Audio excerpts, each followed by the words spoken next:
Here at the Mass State Lottery, we're known for our monster wins. But there's no bigger win than the $1 billion we provide each year to support all 351 cities and towns in Massachusetts. In our game, we know that supporting local businesses and helping communities is how we all win. Because at the lottery, we're all playing for the home team. The Mass State Lottery. Welcome to the state of winning.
Harbor Hawks baseball returns to Doran Park here on this Saturday afternoon. Charlie Adams alongside Max Schwartzberg as Hyannis set to take on Bourne for the second time in 3 days. The Harbor Hawks coming off of a 3-1 win over Bourne, but in between some lost momentum as Falmouth took down the Harbor Hawks at home 15-7 behind 21 hits. Falmouth now moves into second place in the Cape League Western Division standings. Of course, it's going to come down to the wire. Falmouth and Bourne have each played one more game than the Harbor Hawks. They'll be able to make that up this Monday against YD. But as Mitch Carricker said, he really wants to take it one game at a time. What happened yesterday was yesterday. Obviously a very frustrating loss. Just kind of got hit around. Tonight they got the right guy to go back and try to get a W in the scorebook in Raymond Olivas. Well, before the game, our own Quincy Bell caught up with the manager, Mitch Carricker. Quincy Bell here with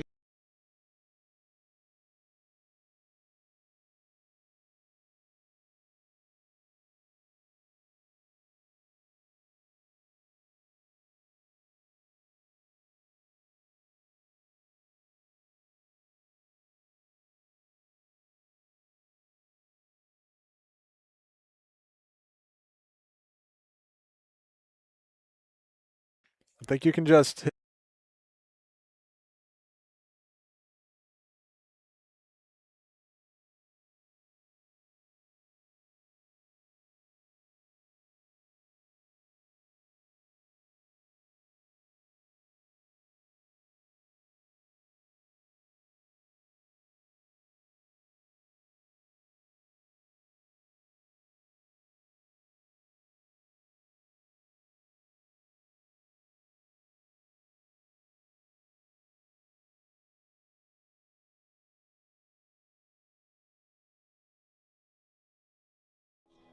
Quincy Bell here with manager Mitch Carricker ahead of matchup 4 between the Bourne Braves and Hyannis Harbor Hawks. Coach, you've got two infielders that are dealing with injuries. Charlie Bates has been out for a couple of games. Matt Einish suffered a hand injury yesterday. Do you have any update on their status and when we might see them return? Yeah, Charlie's really close. He may get in there late tonight if he feels good. Definitely tomorrow. Matty's just day to day. He feels better today. Just going to keep an eye on it, and whenever he's back to 100%, we'll get him back in there. And with the injuries, you have two guys making a debut at a new position today. You're putting Caden Miller at third base. Trey Swigert, the reliever, are going to be DHing today. What can we expect out of those two? Yeah, Caden's played third a little bit in his college career, so he was our best option over there. Looked good in pregame, so expect him to at least knock the ball down and throw it across. And Trey can hit. We got him as a two-way guy. He DH'd at school, played a little bit of first, so excited to see his bat in the lineup tonight. You've been having to manage pitchers a lot. You got 11 games in 11 days. How has that been going, and who might we see out of the bullpen today? Yeah, obviously we didn't have a great day yesterday. Tried to manage that as best we could to line ourselves up for the next 9 that we have. And so, we feel good about Ray getting the ball tonight. He's been really good for us. And then we got a good stable of arms tonight that I think will be good behind him. Thank you, Coach. Guys, back to you.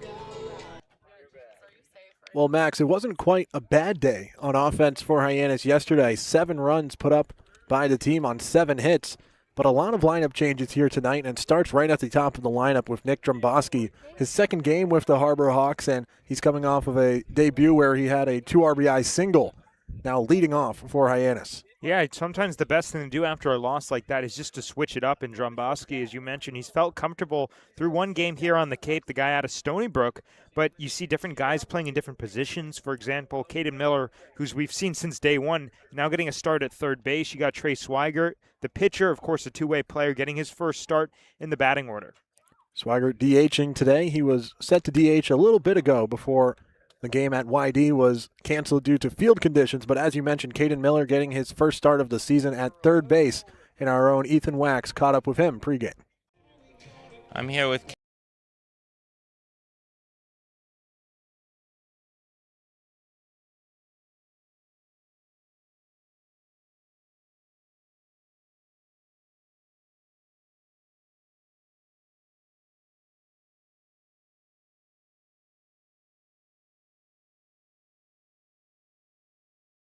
Caden Miller.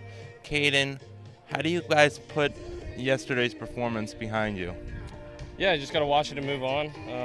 Whatever happened yesterday happened, and can't really dwell on it. Got to get ready to play Bourne today, so just focus on Bourne and move on from yesterday. It's your first game starting this summer at third base. What are the challenges presented this late in the season? I don't think there's really any. It's just go out there, field the ball, and throw it. Obviously, might not play it all summer there, but just got to go do my job, and that's all I'm going to try and do is just go out there and do my job and perform. You guys are 2-0 against Bourne here at Doran Park. What do you attribute your success against one of the best team in the West? Just coming out here and play our game. Not trying to do too much, not letting the environment get to us. Just come out here, play some baseball. And I think we've done that well. We've played good, organized baseball, and come out here with 2 wins. So hopefully do that again today and get another one. Thank you for your time tonight, and good luck. Thank you. Appreciate it. Bourne and Hyannis coming up next. Guys. Thanks, Ethan. The Bourne Braves taking the field here. First pitch coming up between the Harbor Hawks and Bourne Braves next on the Harbor Hawks Baseball Network. I think, Dean, they're allowing you to find your own success and your own true independence.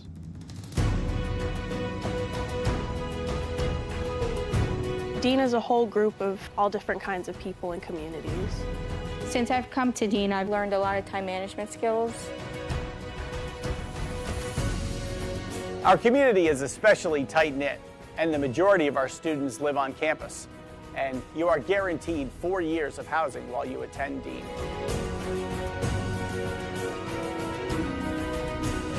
Dean is just full of opportunities for you to embrace, to welcome, so you can change yourself to who you want to be and form your career for the future. So go through that, all right? Think that way. Be a bulldog. Have a bulldog mentality in everything you do in life, whether you're playing sports or in the classroom or just socializing around campus.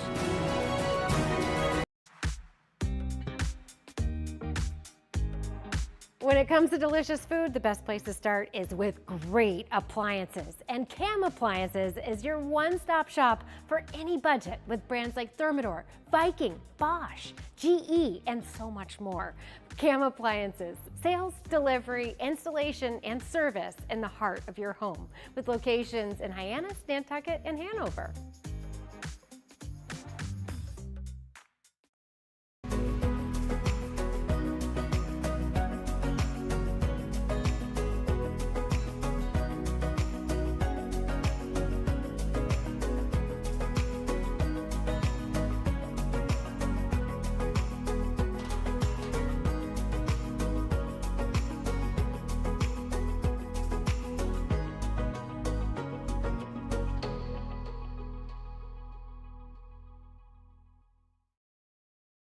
If you can dream it, if you can cruise in it, if you can summer in it, fish from it, or take it for a day at the beach, we can protect it. The Baldwin Group, protecting the possible. There hasn't been a ton of training when it comes to bat speed or products for players to be able to train bat speed.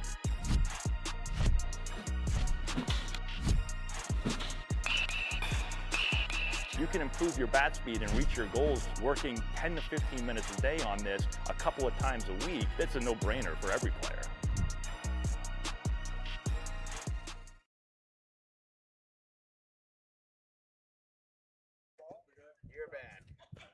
Back here on the Harbor Hawks Baseball Network, ceremonial first pitches finishing up here from Doran Park as we'll meet the Harbor Hawks batting order. As we mentioned, Nick Dromboski leading it off for Hyannis, tonight's left fielder, followed by Jax Jimenez in a familiar second spot in the order. The 3 spot for this another at bat here, starting in the third.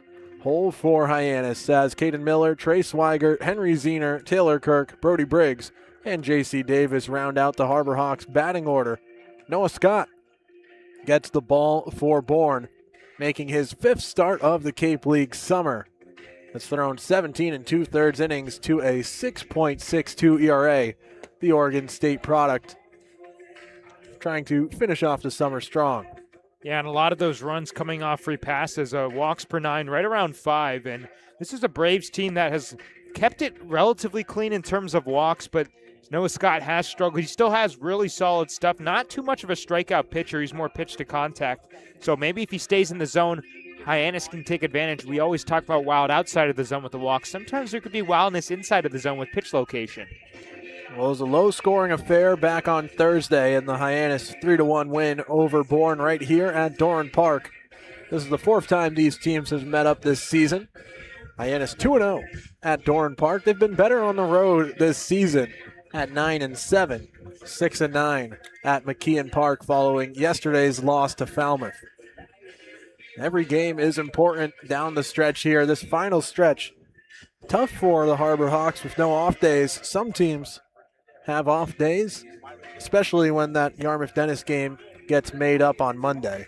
That's a big one, though, for Hyannis to make up some ground. It will be a big one because they can only gain points after that one. Of course, there's a lot of clinching scenarios. I believe at this point it's a Hyannis win, a Wareham loss could set them into the playoffs. But at this point of the summer, these guys are all bought in. You got the right guy, Dromboski, who's kind of a newbie to the lineup, but really feeling strong after a solid knock yesterday in Game 1. He was a little bit nervous to get a pregame interview, but he certainly didn't seem to be nervous to get in the batter's box and see pitching on Cape Cod. Bourne clinched their playoff spot yesterday with a 9-3 win over Harwich. An 8-run top of the 8th sealed that game. They were trailing 2-1 entering the inning. Noah Scott walking onto the mound as Dromboski ready in the batter's box. His silver barrel right up near his maroon helmet from Stony Brook.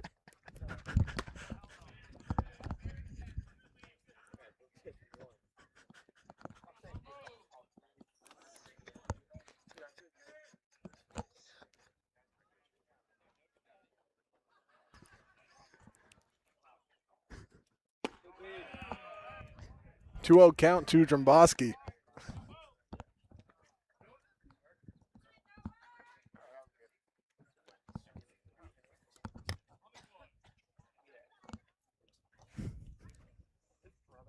Dromboski ahead early 2-0. Scott's pitch in for a called strike.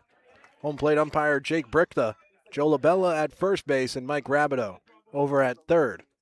Your umpiring crew here tonight.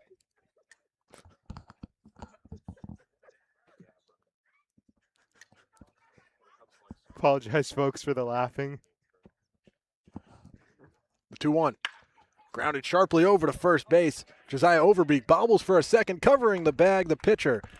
Noah Scott in there for the first down. Well, he hit it really sharply, and Overbeek couldn't really glove it down cleanly, but that's great job covering on the pitcher's fielding practice for Noah Scott, because if he kind of lagged behind, because it wasn't gloved down cleanly, Dromboski, who we know can run, would have legged it out. Instead, it's a leadoff out. 3-1 put out. The rest of the infield, Justin Osterhaus at second, Jake Schaff at shortstop, Hawk over at third base. The outfield left to right, Bolton, Rigdon, Costello E-step behind the plate as a ground ball to the right side of the infield once again from Jax Jimenez this time. A 4-3 put out as Osterhaus fields and throws on to first in time. Well, as we mentioned right before first pitch, Noah Scott, not really much of a strikeout pitcher, and what that does look like is a lot of balls in play, and we see right here, back-to-back pitches, back-to-back balls in play, and those are 2 quick outs on the ground.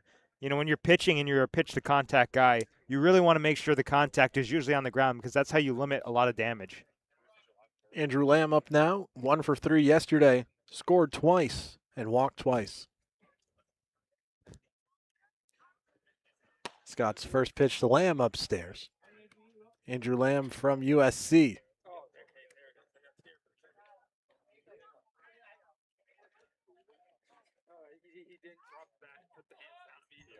University of Southern California. Sax Matson, a former Harbor Hawk, left earlier in the year. Some crossover as the ball low and in. 2-0 count on Andrew Lamb. I don't think Sax and Andrew were here at the same time, though. I believe Matson was released right before Lamb came in. Maybe there was a game or 2 of overlap. We have our game notes provided by our third man in, Quincy Bell. Take a look to confirm as Andrew Lamb turns on one deep but foul.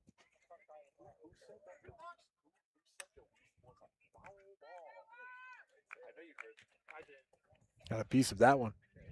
Yeah, fastball center cut. Lamb was all over it, but just well out ahead.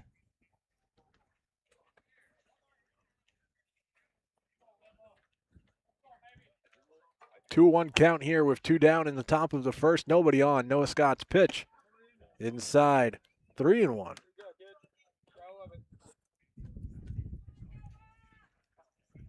Sax Matson's tenure on the Cape ended on July 2nd.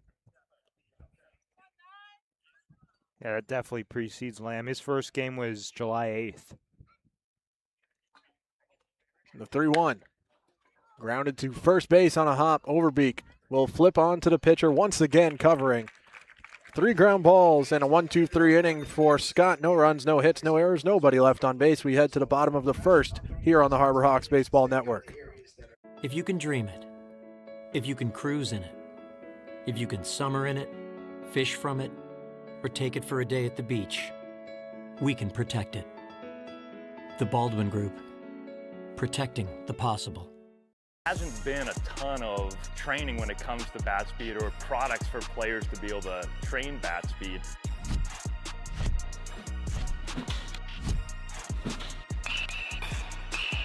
You can improve your bat speed and reach your goals working 10 to 15 minutes a day on this a couple of times a week. That's a no-brainer for every player. Cape Cod 5 is proud to be the official banking partner of the Cape Cod Baseball League. Cape Cod 5 offers a broad range of financial products and services tailored for every stage in your financial journey. Reach out to us. We're here to help.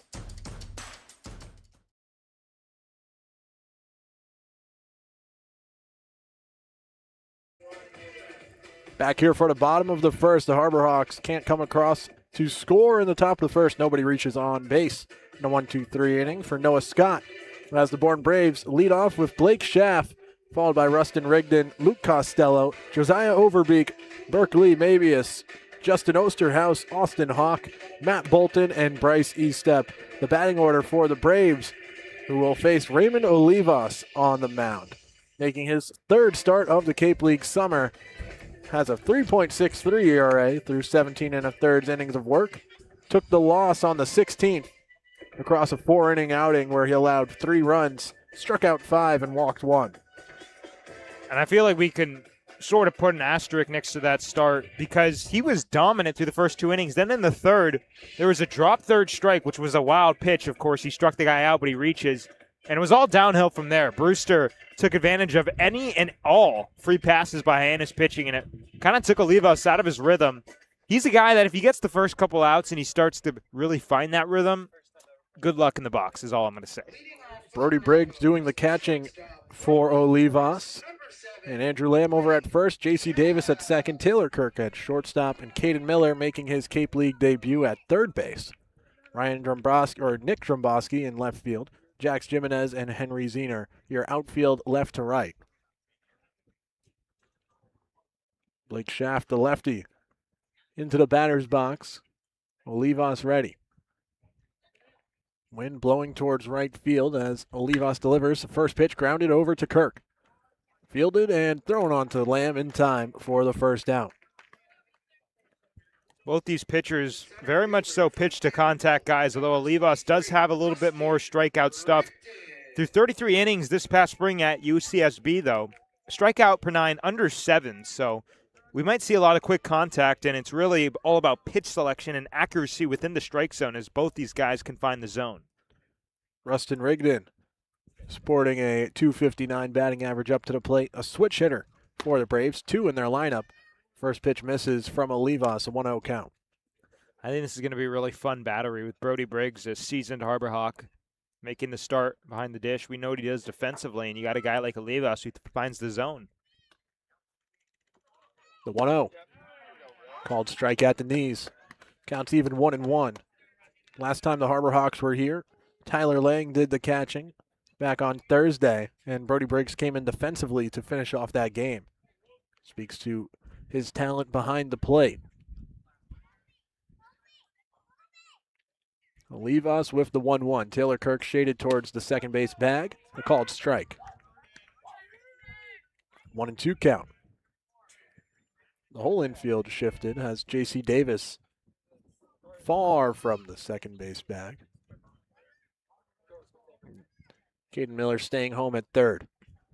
The 1-2. In there for called strike 3. Rigdon, all he can do is watch for the second out of the inning. Had him completely guessing something else. That was right down the middle with a fastball. I'm sure he thought he was going to be something soft, seeing something soft there, and it's going to be fun watching this duo of Briggs and Olivas, especially if Olivas really starts finding that rhythm we talked about. Luke Costello takes his trip to the batter's box, batting third tonight, playing right field. His brother Andrew Costello was the Cape League leader in average. No longer with the Braves to finish off the year as Olivas delivers a ball chopped off near the batter's box. A swinging bunt thrown onto first base in time. And the Harbor Hawks pick up a 1-2-3 inning. Olivas with a strikeout in the frame. No runs, no hits, no errors, nobody left on base. We head to the second on the Harbor Hawks Baseball Network. You can make any bat feel lighter by adding a velo puck knob. Instead of having to go get a whole entirely new bat, you can simply add the puck to it. Each year to support all 351 cities and towns in Massachusetts. In our game, we know that supporting local businesses and helping communities is how we all win. Because at the lottery, we're all playing for the home team. The Mass State Lottery. Welcome to the state of winning. Welcome back to the Harbor Hawks Baseball Network. The second inning is brought to you by Cape Cod Orthopedics. Cape Cod Orthopedics and Sports Medicine is proud to be a sponsor of the Hyannis Harbor. We might be in for another pitcher's duel between the Braves and the Harbor Hawks. Took until the fifth inning for Hyannis to put across a run on Thursday. And even that run came through a first and third double steal with Caden Miller coming in to score, officially stealing home. And guess who's at the plate? Caden Miller will lead off for Hyannis, followed by Trey Swigert and Henry Zener. 4, 5, 6 due up.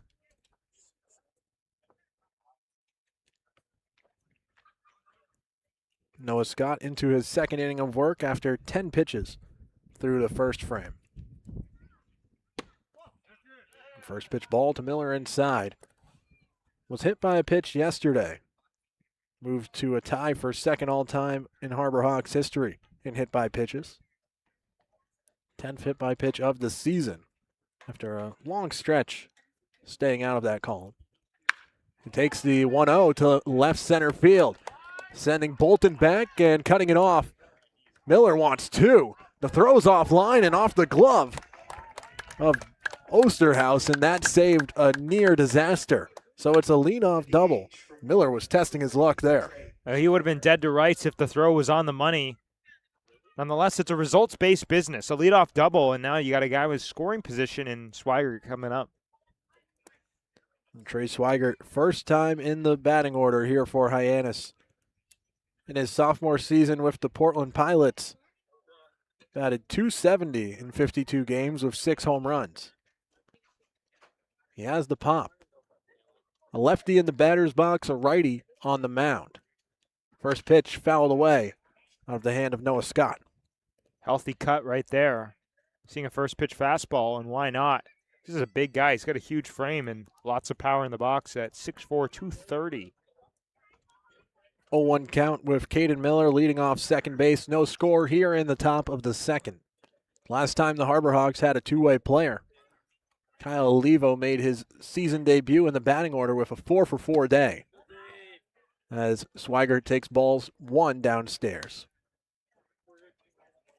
Olivo hit .563 in limited plate appearances for the Harbor Hawks. Left the yard. Kind of did it all. Olivo debuted as the second baseman before DHing his rest of the time spent in the batting order before leaving the team, as the 1-1's a called strike. Scott ahead 1-2. Well, his debut, or Olivo's in the box, was exactly a month and a day ago. The only reason I bring that up is because it's kind of crazy how quickly the summer's going.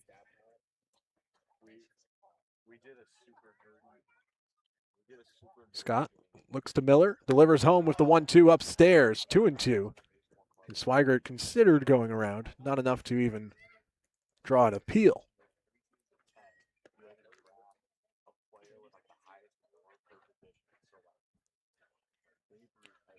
2-2 count, nobody away here in the top of the second. Scott gets the swing and a miss, goes off speed, and Swigert chases below the zone for the first strikeout of the day for Noah Scott. Not too common to see a punch out from Scott, but when he gets it, it's due to pitch selection there. And Swigert, his eyes got big. He thought he was going to get a big juicy heater, but he was just so far out ahead. That one probably a ball if taken. But you bring it up to a really hot hitter, Zener, at the plate now, so still some chances for Hyannis to get something across.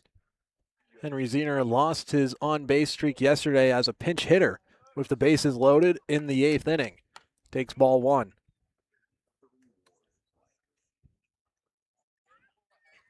Zener was the first batter for Hyannis to record a hit with the bases loaded this season. Couldn't come through yesterday, but he had a chance at that point in the game in a big spot. As strike taken, counts even 1-1.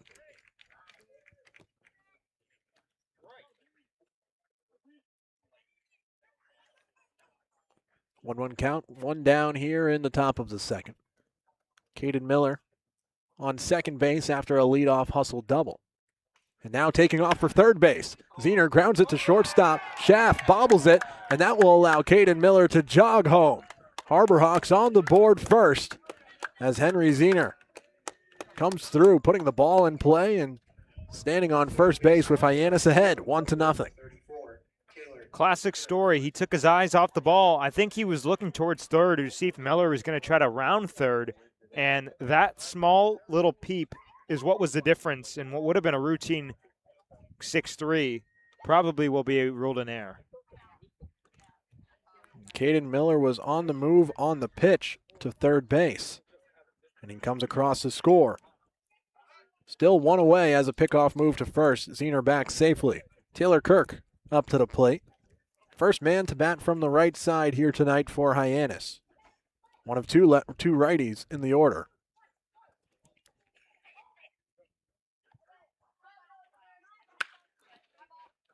Sawed off on that one. Line to Overbeek, who catches it softly, and Zener retreats back to first base for the second out. That's good base running from Zener. You got to freeze on the liner, and especially with a ball like that looked like it had a chance of bouncing in. Zener still made the heads-up decision just to make sure that it was not going to be caught, or that it was caught, and retreat safely to first. With 2 outs, Brody Briggs stepping into the batter's box. Henry Zener still at first base. No, Scott can't connect on the first pitch, 1-0.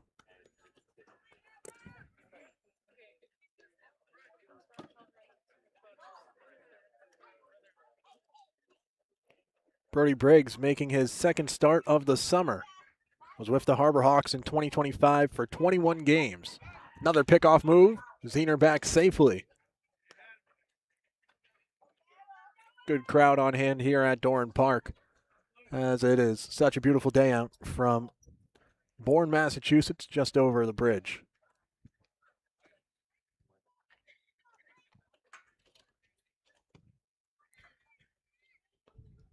Another pickoff move. Zener back safely once again. Some good looks at Noah Scott's efforts here on the pickoff. Couple close calls.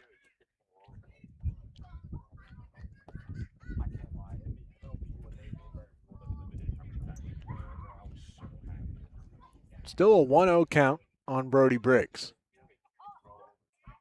The pitch delivered to the plate downstairs, 2-0.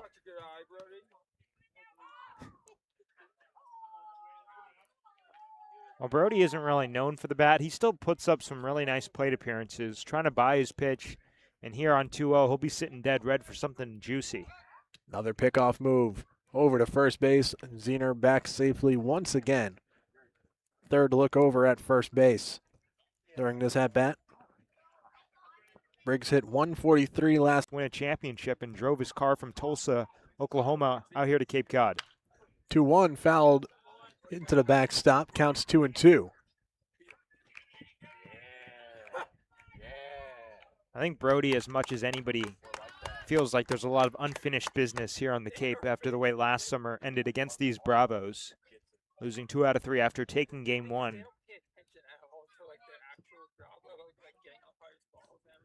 2-2 count with 2 down here in the top of the second. Hyannis leads 1-0, and Zener dives back to first base safely once again.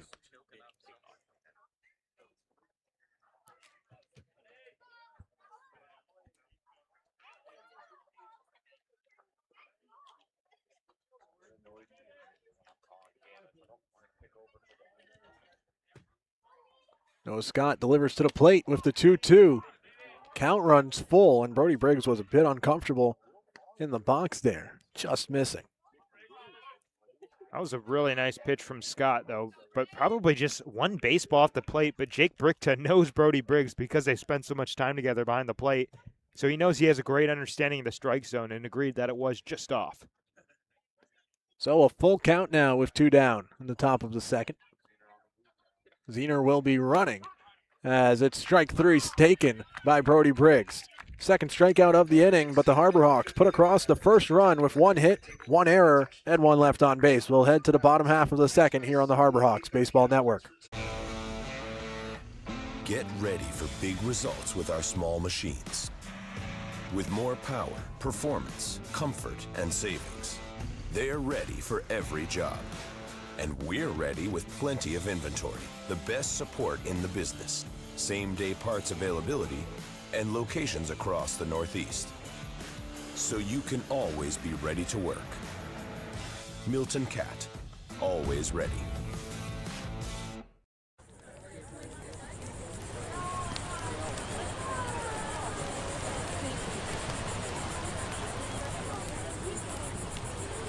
Harbor Hawks Baseball Network, the second inning still brought to you by Cape Cod Orthopedics. Cape Cod Orthopedics and Sports Medicine is proud to support Harbor Hawks Baseball.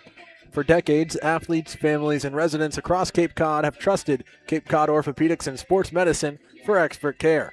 Their team specializes in sports medicine, orthopedic surgery, joint replacement, and rehabilitation, helping patients get back to the activities they enjoy most.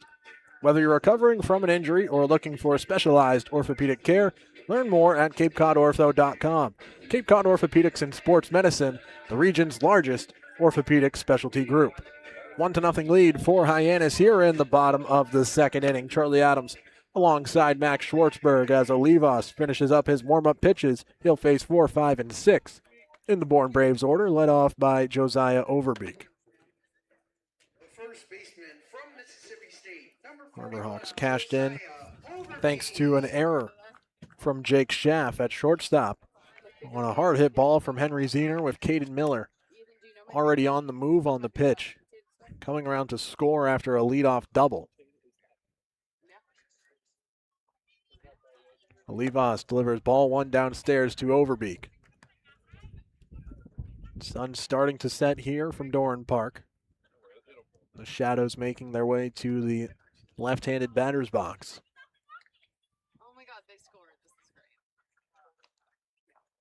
The 1-0. Turned on by Overbeek. Sent sky high towards right field. Both outfielders go back, and Zener brings it in for the first out. He missed it by that much. It sounded really good off the bat. He clearly got the barrel on it, but I think he just was a tad under it. And Zener to one of the deepest parts of the yard. The fence is short in the sense of how high it is off the ground, but there is kind of a weird, awkward slope downhill towards the back of the outfield. So it really plays like a big yard, and Zener was able to make the catch right at the wall. Berkeley Mabius, the second of two switch hitters, up to the plate here. Tonight's DH batting fifth, taking ball one. Mabius rocking the Oregon green and yellow that we've become accustomed to seeing on Jax Jimenez. Another switch hitter. Yeah, 4 sets of Evo shields between those two. Fouled off at the plate. A 1-1 count now. He had Mabius well out ahead there. He just capped it. Pretty much finished his entire swing and only barely made contact. Mabius got to hit off of his Oregon teammate, Jonah Barkov, back on Thursday for 2 at-bats. As the breaking ball drops in for a strike. I love that pitch. Kind of a rare 12-6 action from Olivas, but it's a really pretty pitch. Olivas ahead 1-2.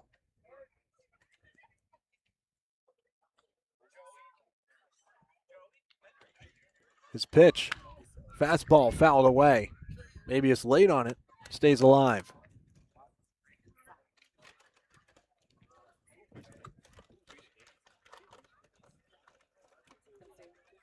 It is so sad right now. Still a 1-2 count, 1 down here, nobody on in the bottom of the second. Hyannis leading 1-0. Pitch on the inner part, can't find it. 2-2.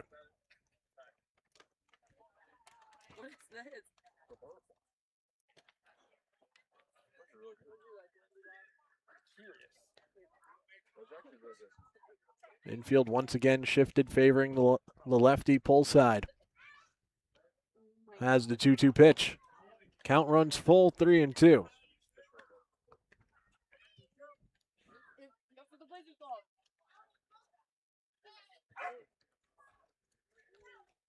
Full count here, Olivas with 2 walks on the Cape League summer. 1 walk in each of his last 2 starts. The 3-2 pitch. And again, just missing inside. And it's the first walk of the game for the Harbor Hawks. That walk is our free pass of the game, presented by Cape Cod Community College. Go to Cape Cod Community College for free. Every program, no tuition or fees for those that qualify. capecod.edu/free for more. I wouldn't even classify that as nibbling. I just think Berkeley Mabius has a great feel for the zone and left those pitches off. On days he's not DHing, he's behind the dish for the Braves as a first pitch ball to Justin Osterhaus.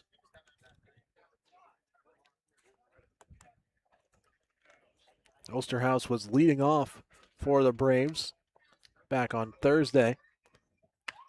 Batting 6th tonight, fouling away this pitch, 1-1 now. Of course, played with Falmouth last summer. Not too far away, playing for Bourne. Just recently added to the Braves roster. Mabius off first base, 1 down here in the bottom of the second. And breaking ball missing below the zone, 2-1 count now.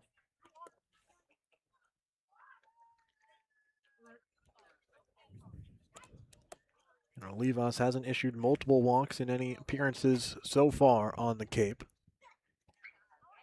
Looks to first base on the pickoff. Mabius back safely with a dive.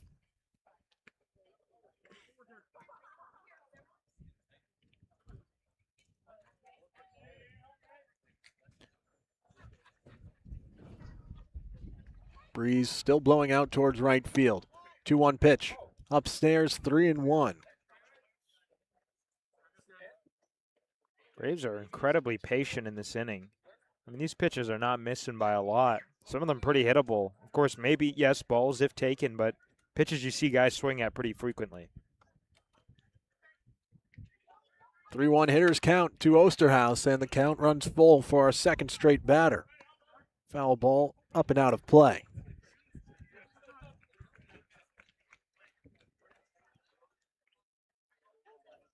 Bourne sits at 17, 12, and 3, top of the West Division. Hyannis 15 and 16, trailing 7 points. As this full count pitch misses low.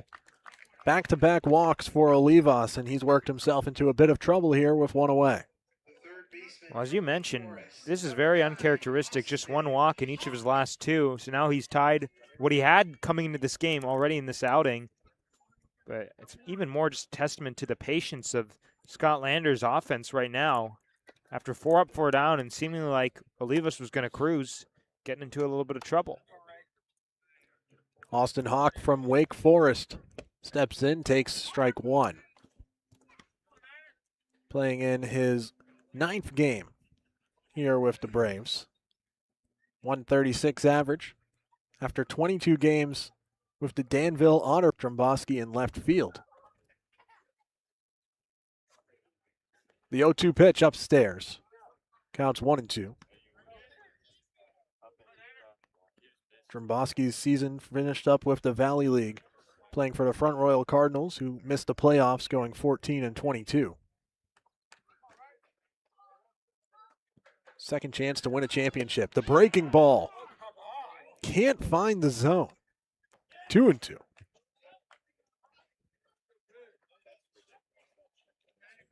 Just missing here.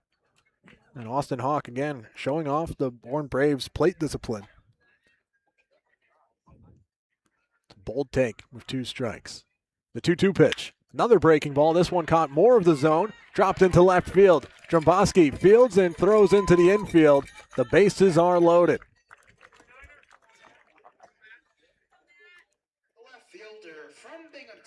Well, he didn't hit this ball too well either. This one off the end of the bat, but just dunks it in. And a guy, as you mentioned, who's been struggling just at 136 coming in. The patience in this inning for the Braves is what has loaded the bases. Matt Bolton due up to the plate. Before it, Brody Briggs will take a trip to the mound and talk it over with his pitcher. Bolton's been on the Cape all summer, playing in his 32nd game for the Braves. Playing game 33 of the season. Not many days off for the outfielder from Binghamton. 248 average, 9 RBIs, and a big chance here. First pitch from Olivas, in for a called strike. Well-placed pitch to start off Matt Bolton. With a force at home and one away, the only man on the infield grass is Caden Miller at third base. Swing and a miss on the breaking ball.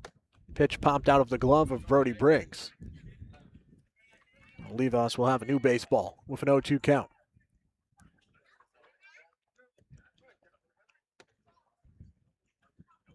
Harbor Hawks lead 1-0 here in the bottom of the second. Braves with the bases loaded. The 0-2 pitch. Another breaking ball and a swing and a miss. Olivas has been able to work that breaker as a strikeout pitch and gets one here. Second strikeout of the game and a big second out here in the bottom of the second. Big good morning, good afternoon, good night, and Olivas had him well out in front. Bolton was well out ahead and just kind of guessing right there. Now Bryce Estep up to the plate, the catcher for the Bourne Braves. 2 outs and the bases loaded. Looking to tie this game up and more as a called strike on the outer part of the plate.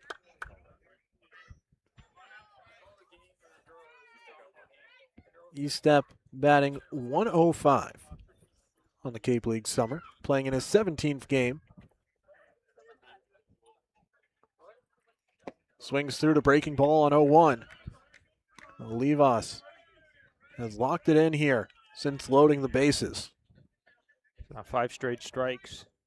And the 3rd straight batter that he's gotten up 0-2 on.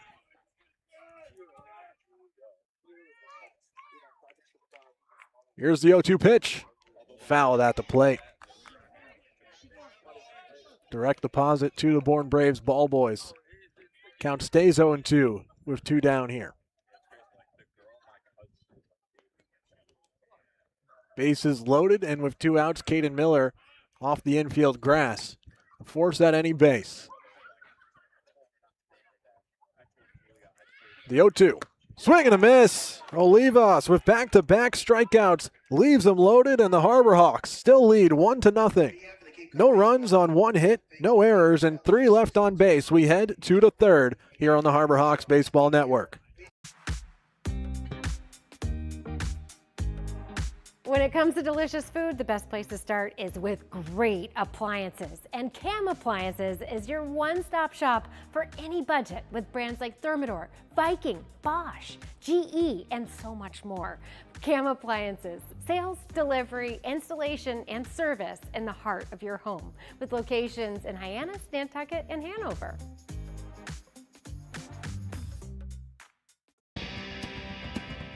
If you need to dig, lift, move, grade, clear, or cut, pump, weld, clean, light, and just about anything else, dial up the rental source for the newest and the most reliable equipment in New England. Staffed with equipment and construction experts, Milton Rents, your local source.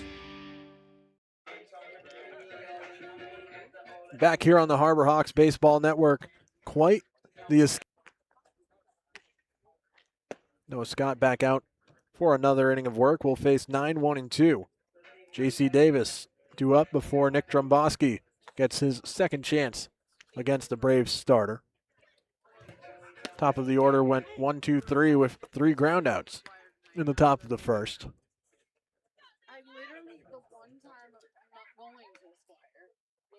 Well, after a lengthy inning, I'm sure the Bats a little bit eager to get back into the box. And Hyannis scoring the 1st run of the game in the top of the 2nd. They got a little bit of momentum, and J.C. Davis maybe playing with a little bit of a chip on his shoulder after going 0 for 5 last night.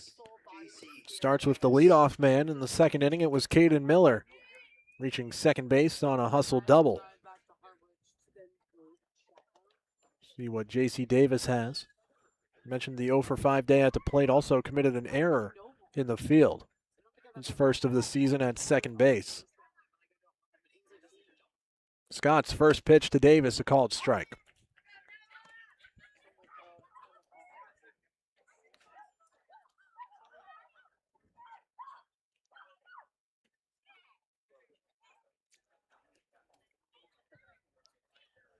Davis, the other righty in the Harbor Hawks order. Pops this one up towards left field. Coming in, Bolton has a read on it. Winding his way to making the catch. One down here for Hyannis as the lineup flips over for Nick Drumboski. A lot of times the 2nd time through the order is where the Cape League starters kind of end it. They'll go through 2 and then usually yanked. So this could be a big opportunity for Hyannis to get another look at Scott before he eventually leaves this game. And the numbers all indicate that once you've seen him once, you're going to be a lot better the 2nd time. Scott approaching 30 pitches after working his way through the order with 1 run allowed. Strike called to Drumboski. That 1 run unearned, thanks to the error by Jake Schaff over at shortstop. 0-1, a swing and a miss from Drumboski.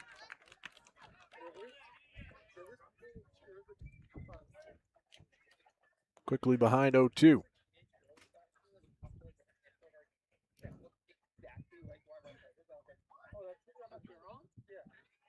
Here's the 0-2 from Scott.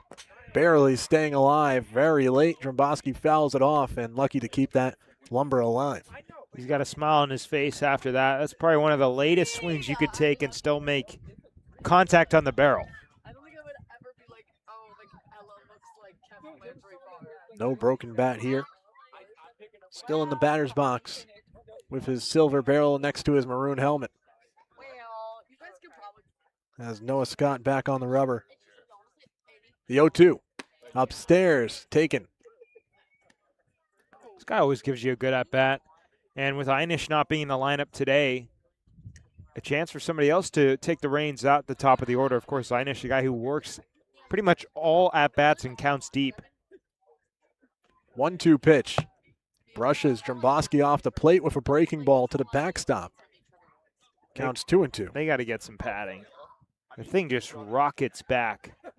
Speaking of Matt Hyannis, he was caught at the plate on a passed ball, more of a wild pitch that just bounced right back to Bryce Estep behind the plate. Dead to rights back on Thursday.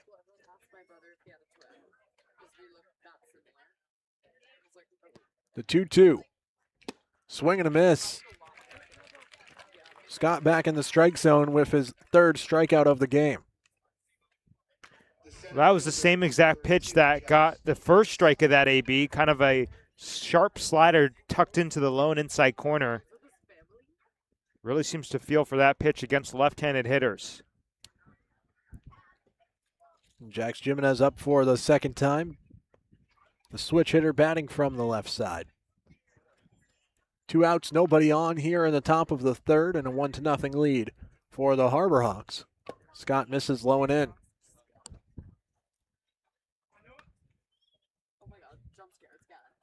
1-0 count.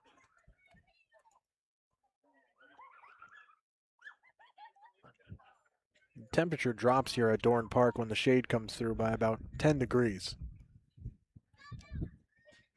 As the 1-0 pitch turned on by Jimenez, sent out to deep right center field. On his way back, over the shoulder, Rustin Rigdon makes the catch for a loud third out, but it's a 1-2-3 inning for Scott. No runs, no hits, no errors, nobody left on base. A 1-0 lead still for Hyannis, heading to the bottom half here on the Harbor Hawks Baseball Network. When it comes to delicious food, the best place to start is with great appliances. And Cam Appliances is your one-stop shop for any budget with brands like Thermador, Viking, Bosch, GE, and so much more. Cam Appliances, sales, delivery, installation, and service in the heart of your home with locations in Hyannis, Nantucket, and Hanover.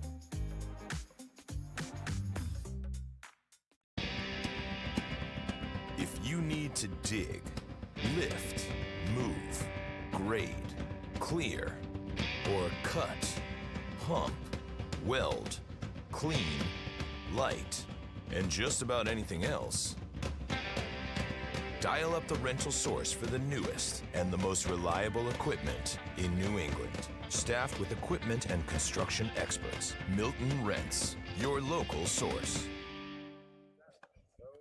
Welcome back to the Harbor Hawks Baseball Network. We'll hand it off to our sideline reporter, Sam Garini. Thanks, guys. The Harbor Hawks are looking like a different team early tonight after coming off last night's loss. The starting lineup looks a little different, but that hasn't changed their mentality. Hyannis wasted no time setting the tone, scoring the first run of the game and applying pressure. A couple days ago, I caught up with Taylor Kirk, and he told me this team is feeling confident. They just need to put the pieces together and play that way from the first pitch to the final out. So far tonight, that's exactly what we've seen. The Hawks have come out of the gate with energy and are showing complete effort that they need to secure the win tonight. Thanks, and back to you guys. Thanks, Sam. Hey, Harbor Hawks fans, don't let bridge traffic throw you a curveball. Cape Cod Gateway Airport is your ticket to hassle-free travel. Located right here in Hyannis, we connect you to Boston, the islands, and beyond, with daily flights and easy parking. Spend less time driving and more time at the ballpark. Learn more and plan your next getaway at flyhya.com. Cape Cod Gateway Airport, supporting our community one flight at a time. Olivas worked out of the bases-loaded jam in the bottom of the second. On for his third inning of work with a called strike to Blake Schaff as the lineup flips over.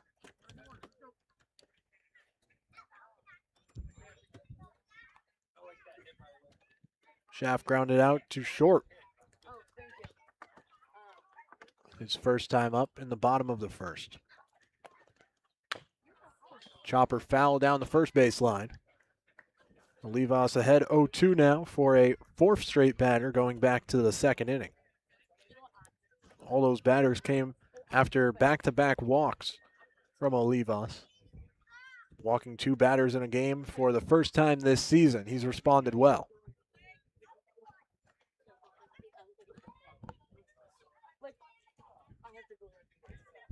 The 0-2.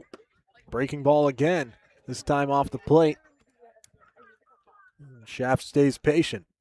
Count 1-2.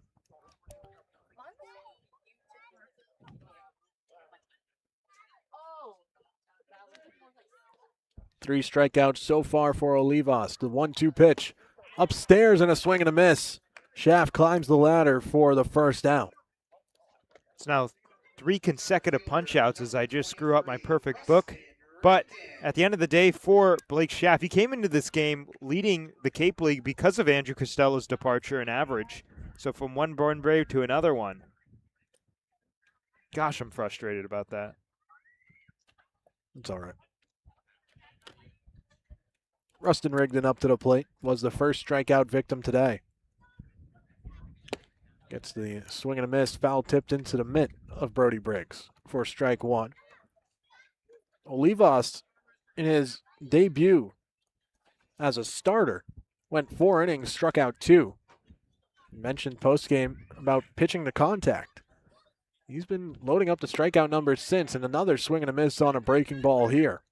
He's really finding a rhythm right now, and he's mixing up his pitches perfectly. Now I'm all over the place. This one's a bender, and Rigdon well out ahead. He thought he was seeing a heater down the middle. 5 strikeouts in his last start. Could match it here on the 0-2 pitch. Fouled away. Rigdon was late, stays alive.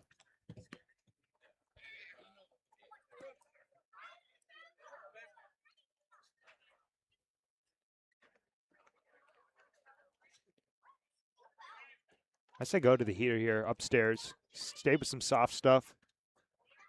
Worked against Blake Shaft a batter ago. Here's the 0-2. Sticks with the heater and delivers it right down the middle. That's back-to-back strikeouts looking for Rustin Rigdon, and now 4 straight strikeouts for Raymond Olivas. More strikeouts than I've ever had on the mound in my entire life, probably. This guy is doing an excellent job. And let's not forget, coming into this game, not necessarily a strikeout pitcher, only a 6.5 K per 9 this past spring through 33 innings at UCSB. But when a guy like this mixes up his pitches the way he is, he's going to see that number jump up a lot. Luke Costello trying to knock out the rhythm, and another breaking ball dropped in for a strike.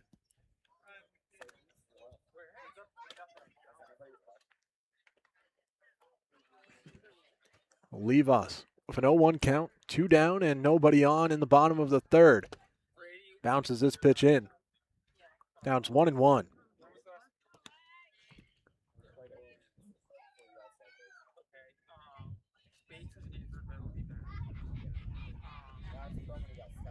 One to nothing lead for Hyannis. 1 run on 1 hit. The Braves with 1 hit and also an error that allowed that Harbor Hawks run to score. The 1-1 grounded over to third base. Caden Miller, his first test from the hot corner. Throw across the diamond in time. And a 1-2-3 inning for Raymond Olivas in 44 pitches. He's out of the frame, heading to the 4th. The Harbor Hawks still ahead, 1-0. This week we've been working a lot with doing play-by-plays, just doing behind-the-scenes stuff with sports broadcasting, which I never really realized how much went into it, but it's been really cool. They've grown a lot. I've never really done like a program like this before, so like seeing all the behind-the-scenes has like really grown. I've learned how to really just gain confidence in my play-by-play speaking, and I've learned more terms here when it comes to directing and producing, and I've just had a great time with John Rook. Doing the play-by-play stuff and all that, being with a guy like John Rook, understanding what like the major kind of entails doing this camp, just really a preview for what you do here at Dean or any other college doing broadcasting, so I'm definitely more prepared to make this a job of mine. Cape Cod 5 is proud to be the official banking partner of the Cape Cod Baseball League. Cape Cod 5 offers a broad range of financial products and services tailored for every stage in your financial journey. Reach out to us. We're here to help. If somebody's sexy, tell them Bruce. Welcome back to Doran Park. It's the 4th inning, sponsored by the team at the Goldberg Law Group PC. The Cape's premier personal injury law firm, the Goldberg Law Group, has served Cape Cod and the islands for more than 38 years. We're proud to support the local events, organizations, and traditions that make this community so special. As the Cape's leading law, top of the fourth inning here at Doran Park, and Hyannis clinging on to a 1-0 lead. Noah Scott back on the hill for the Bravos, and you got the right part of the orders. We're now joined in the booth by Quincy Bell. 4 consecutive lefties coming up, though. Andrew Lamb, Caden Miller, and Trey Swigert. Trey Swigert, if anybody gets on Zener a chance. These are the middle innings where you really want to see some more stuff scraped across.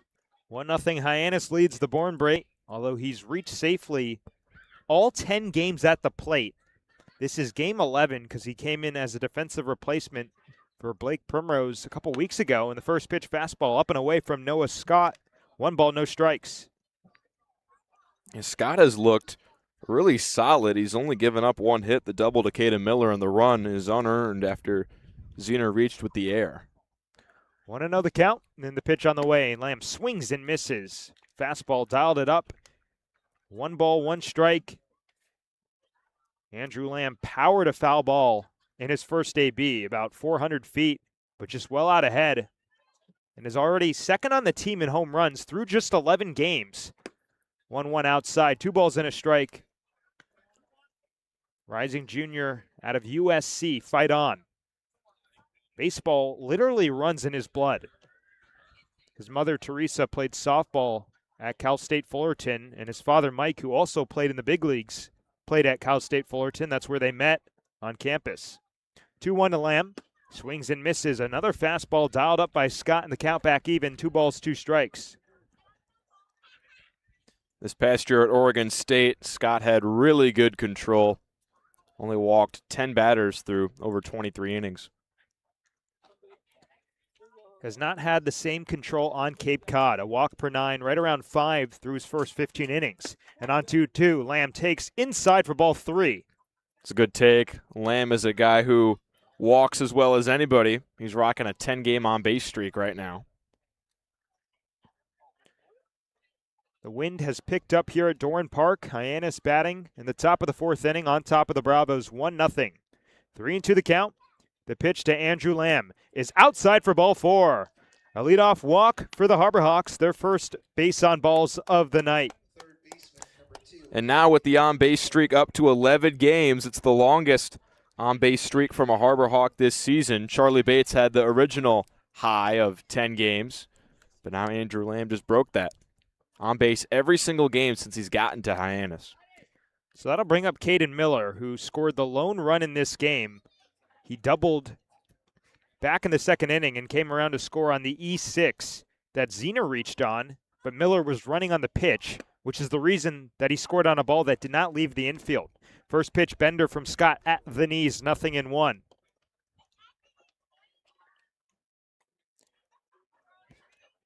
Now 4 for 12 against the Bravos this summer through 4 games for Miller. Lamb on first base, 0-1 the count. The pitch from Scott is a breaking ball again at the knees, 0-2. Starting with the slow stuff, Scott keeping Miller off balance early in the count. He's got options. He could go back to the slow stuff or ramp up a heater. This is game 30 for Miller in team game 32. Lamb on first base, not a big lead. Scott has his sign and comes home.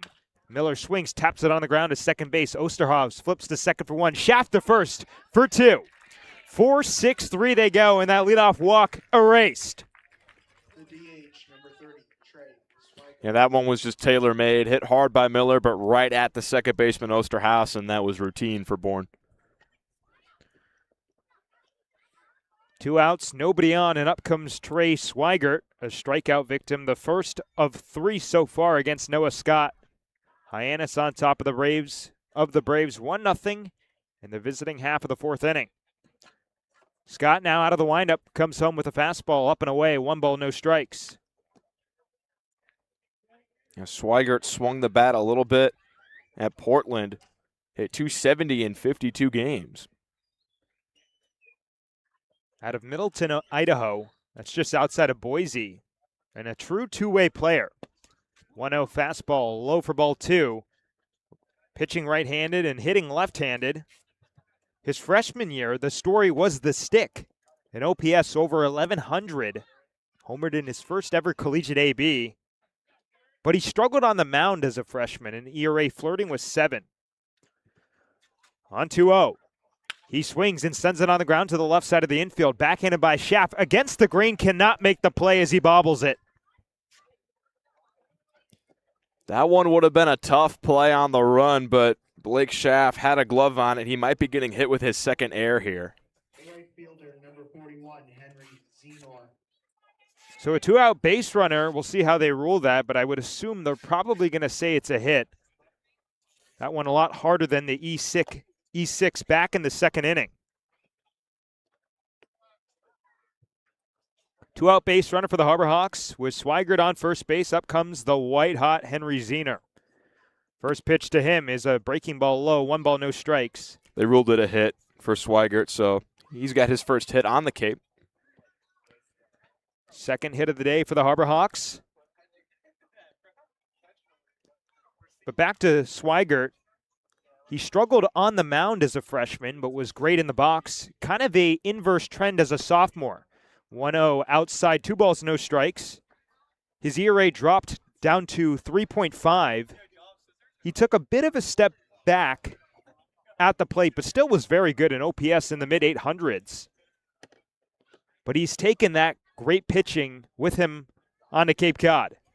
A 3 ERA through his first 3 appearances on the mound as the 2-0 is tap foul at the plate. 2 balls and 1 strike. I mean, you talk about inverse trends. The guy in the box is as good of an example as that as anybody. It's been a tale of 2 summers for Henry Zener. Swigert on first, and a 2-1 pitch coming up to Zener. It's a breaking ball, low for ball 3. Yeah, Zener lost his on-base streak yesterday when he came in as a pinch hitter and grounded out with the bases loaded, but still, he's been probably the best Harbor Hawk bat this month. The Cape humbled him immediately, a 150 average in June as he takes outside for ball 4. 2 walks in this inning for Noah Scott. And Swigert on second, Zener on first, 2 outs here in the top of the 4th inning. And Taylor Kirk coming up to the plate is the guy that you want with runners on. He's been one of the more efficient hitters with runners in scoring position this summer.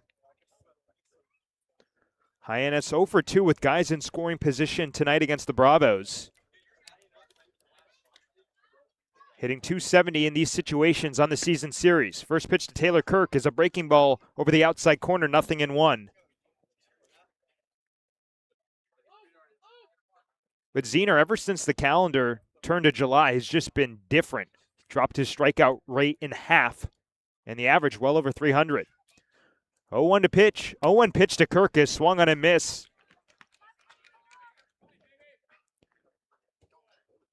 Goes to the breaking ball and has Kirk in a no balls 2 strike deficit.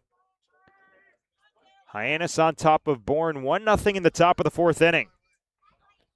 2 on and 2 down. Noah Scott peers back at Swigert and comes home. Kirk takes low and outside, 1 ball, 2 strikes. Good job to spit on that pitch, recognize the breaking ball out of the hand, and just let it go down and away. Kirk riding a 4-game hitting streak in which he's 6 out of 17. He scored the game-winning run against these Bravos on Thursday, but he'll strike out here. A bender to the outside corner, and Kirk cannot catch up.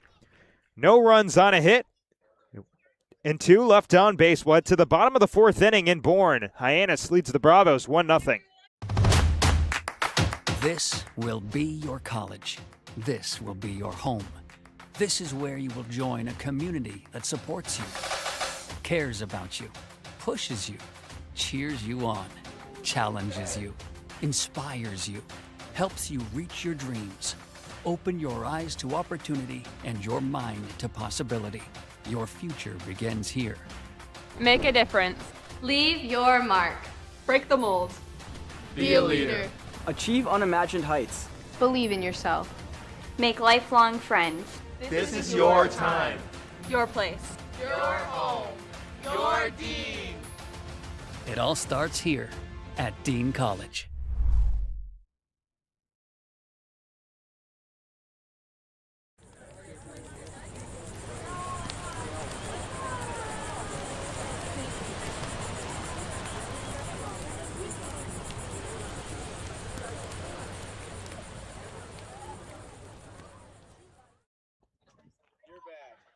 Welcome back to the Goldberg Law Group 4th inning at Doran Park. Did you know Goldberg Law Group PC is the Cape's premier personal injury law firm?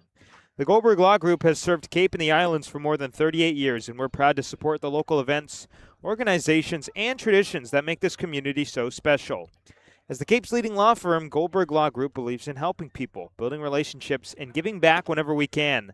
That's why we're honored to sponsor the Hyannis Harbor Hawks in another great night of Cape League baseball. Scan the QR code on your screen to learn more about how the team at Goldberg Law Group can help you. Go Harbor Hawks. Last of the 4th inning, Hyannis on top of Bourne 1-0. Raymond Olivas back out on the hill. Going out for another inning of work, he'll face 4-5-6, starting with Josiah Overbeek. Olivas pitching out of the windup. Kicks and fires the first pitch. Breaking ball just downstairs, 1 ball, no strikes.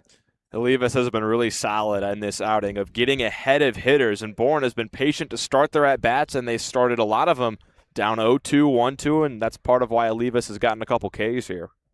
Overbeek flew out to very deep right center field his first time up, and power went on the line out ahead. Count back even 1-1. He crushed that ball, probably over 100 off the bat down the line, but it just hooked foul near the pole. Olivas has to be careful now. 1-1 the count. The pitch on the way to Overbeek is a loopy breaking ball right up the top of the zone. 1-2 as Olivas jumps ahead. Luke Costello grounded out to Caden Miller at third base to end the 3rd inning, and that broke up a 4 straight strikeout streak for Raymond Olivas. Try saying that 3 times fast. Goes back to the bender, but this one just outside, 2-2. And Olivas walked a couple of batters, loaded the bases in the second, but they were all really close misses. I mean, he's been picking around those corners very well tonight. Outfield straight away, 2-2. Pitch on the way, breaking ball, tap foul behind the plate. Overbeek was lunging forward and just gets a piece. You talked about the patience for the Braves offense. I think the 2nd inning was a great example of that. They drew 2 walks. Austin Hawk fell behind 0-2 and eventually singled to load the bases. But you could argue that Olivas wasn't even nibbling. 2-2 up and away with a fastball and count runs full. It was just in kind of otherworldly patience of the approach for these Bravos. And then the next 2 batters, Matt Bolton and Bryce Eastep, were patient, but they fell behind and both struck out. Looking to avoid a 3rd walk of the evening. 3-2 pitch on the way to Overbeek. Is lined to right field, but out ahead. We'll do it again. Yeah, Overbeek is sitting fastball right now and trying to react to any breaking stuff. That's why he's been a little bit early in hooking these very sharply down that right field line.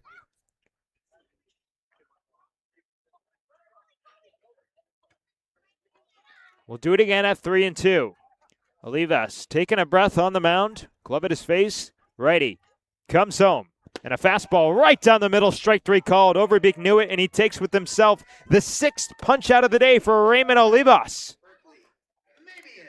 Yeah, that one, I think Overbeek thought it was going to be the breaker, but the fastball just stayed true right through the zone. The good news for him is that Olivas had to use 8 pitches to get through that at-bat. He's now at 52.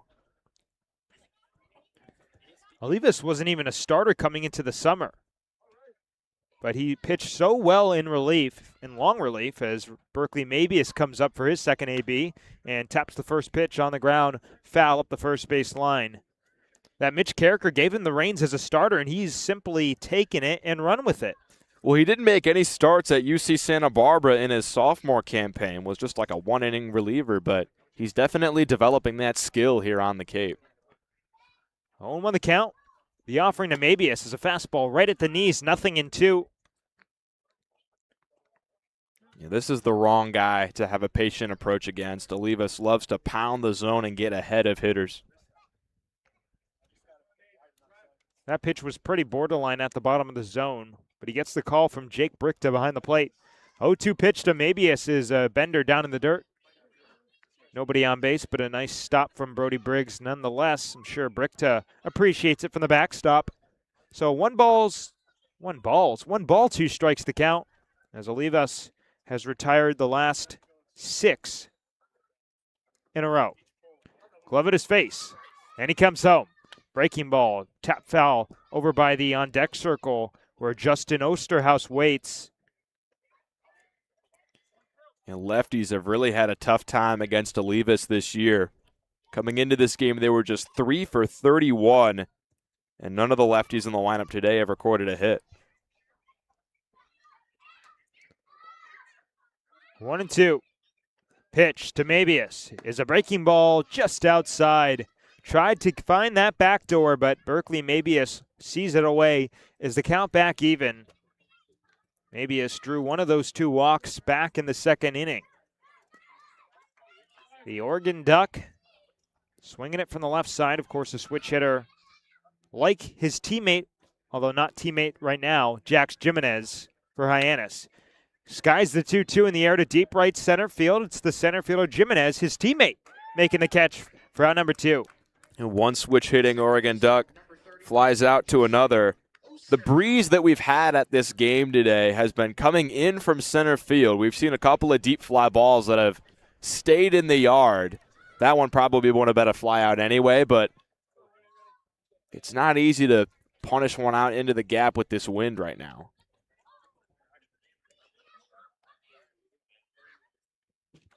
Justin Osterhaus looking to break up this 7 straight sat down. First pitch fastball to him is swatted foul up the third base line, out of play. Osterhaus another walk back in the second frame. So now 4 walks on the summer for Olivas. Bourne currently at the top of the Cape League Western Division at a 17-12-3 record. Falmouth in second place as the pitch is grounded up the middle. Diving stop at shortstop by Kirk. He gets up, throws to first, not in time. Osterhaus legs it out for an infield single. Well, when Taylor Kirk was in the transfer portal, he was ranked as the #1 defensive second baseman. Playing at short today, into the hole, dove to make the stop, but just didn't have enough on the throw, and Osterhaus gets the hit. But that was a great play by Kirk.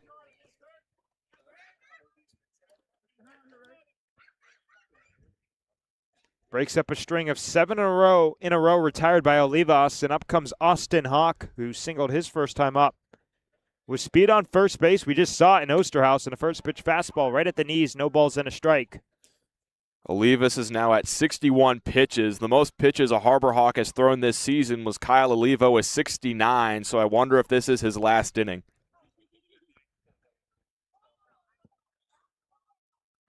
Pitcher on the way, the runner's going, and it's chopped on the ground to shortstop Taylor Kirk in the deep hole. Will make this throw in plenty of time for the final out of the inning. No runs, a hit, no errors, and Osterhaus left on base. We're heading to the 5th, 1-0 Harbor Hawks on the Harbor Hawks Baseball Network. If you can dream it, if you can cruise in it, if you can summer in it, fish from it, or take it for a day at the beach, we can protect it. The Baldwin Group. Protecting the possible. Hasn't been a ton of training when it comes to bat speed or products for players to be able to train bat speed.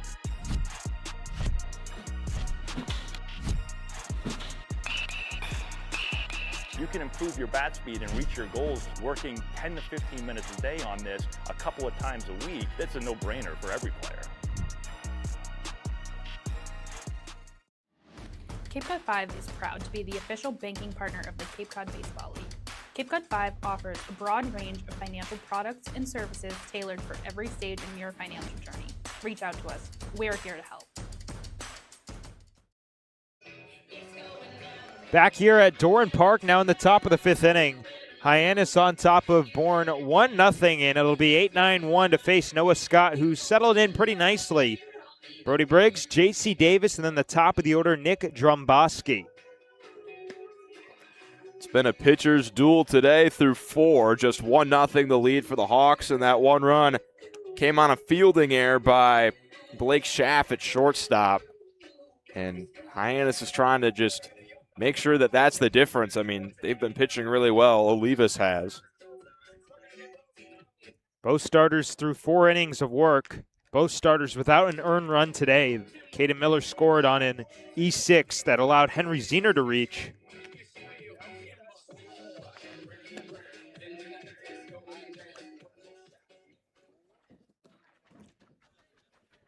Beautiful night here in Bourne, Massachusetts, just over the bridge. Brody Briggs to lead it off here in the top. Got Briggs, a strikeout victim, back in the 2nd inning. He worked it to a 3-2 count and went down looking.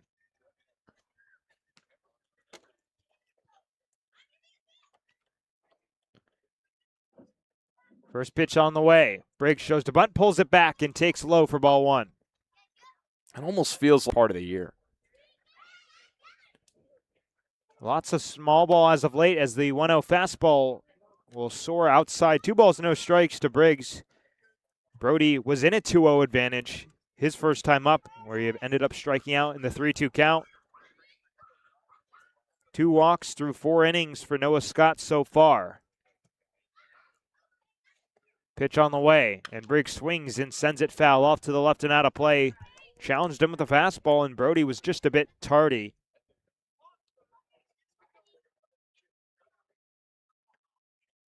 This is game 3 of the Cape League Summer for Briggs. Came in against these Bravos as a defensive substitution in the bottom of the 9th inning to catch Truett Webb in what was an 8-pitch inning to close that one. 2-1 away, and they count 3 balls and a strike. He's working a count right now. Primarily on the team to be the best defensive catcher, but he could put in his work in the lineup.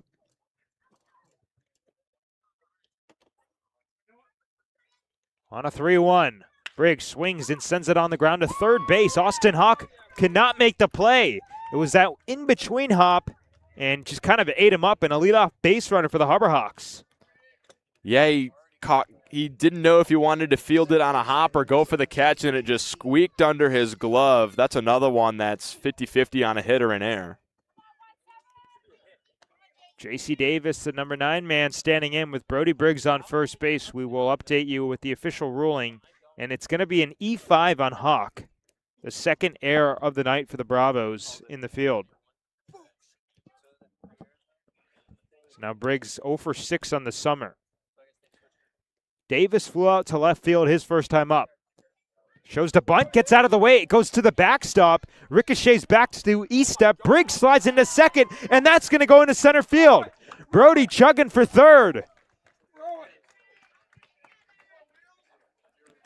A wild pitch, and then an E2, the 3rd error of the game for the Braves, and the Hyannis Harbor Hawks have a guy 90 feet away.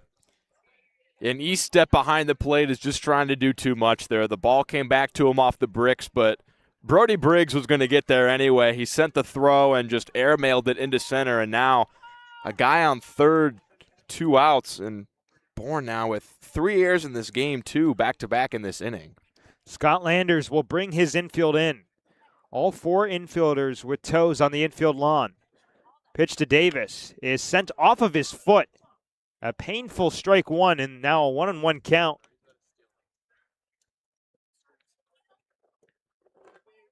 Davis squared the bunt on that first wild pitch of the AB.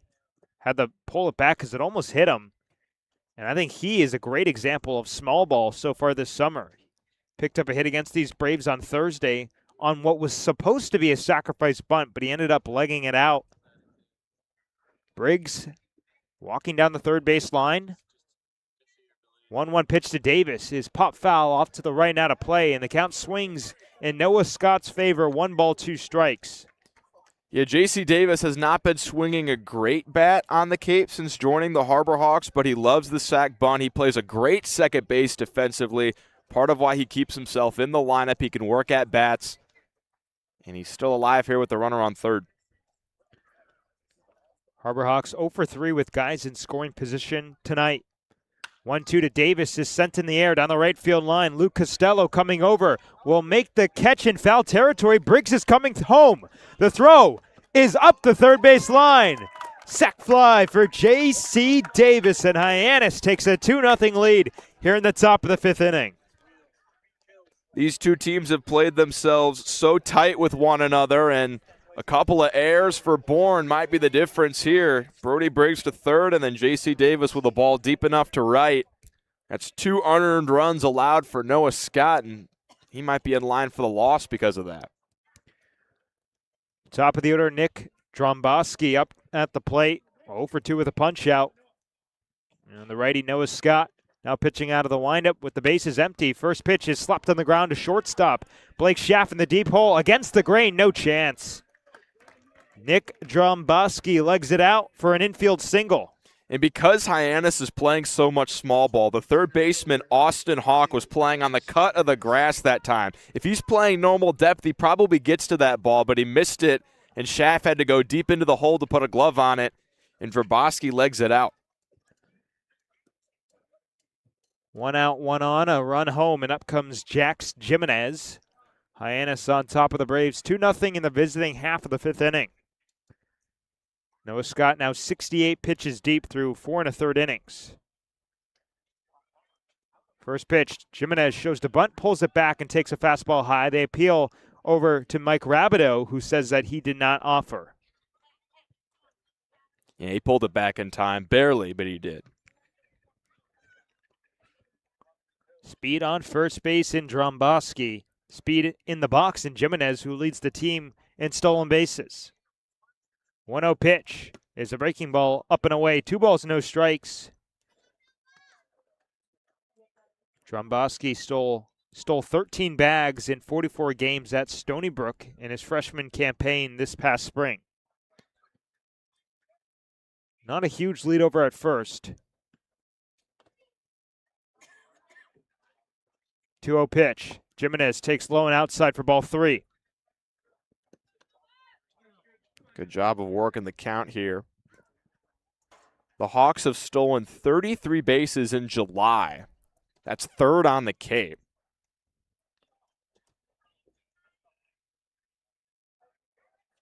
Three out to Jimenez. There's a fastball strike over the outside corner, 3-1. Looked like it was a straight take from the get-go from Jimenez.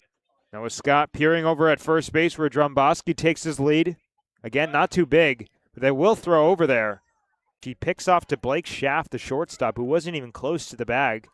He kind of threw it, 9-10 feet to the left of the bag to his shortstop. The umpires can call that a balk if they deem that to be egregiously. I was thinking the same thing right there. That one was, I think, close enough to where it was fine.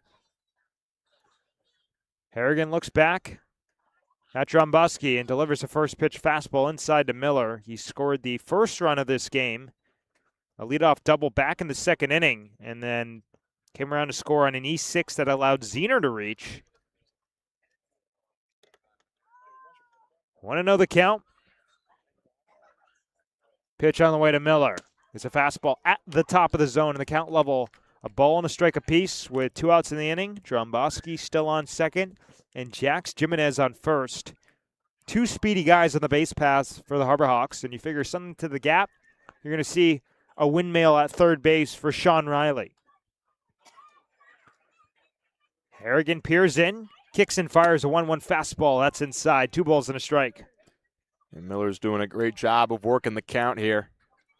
Ahead, and he's likely going to see something juicy to hit here from Harrigan.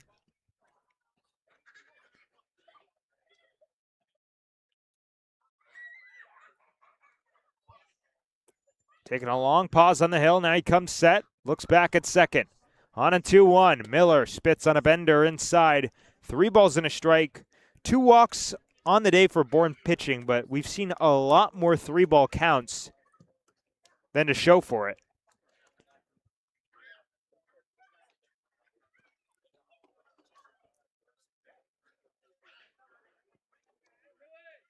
Hitters count. 3-1 pitch. Miller takes a fastball inside. And the bases will be loaded for Trey Swigert. Big at-bat here, 2-0 Hyannis. Bases loaded, 2 outs. Swigert can really put this game in full control of the Harbor Hawks.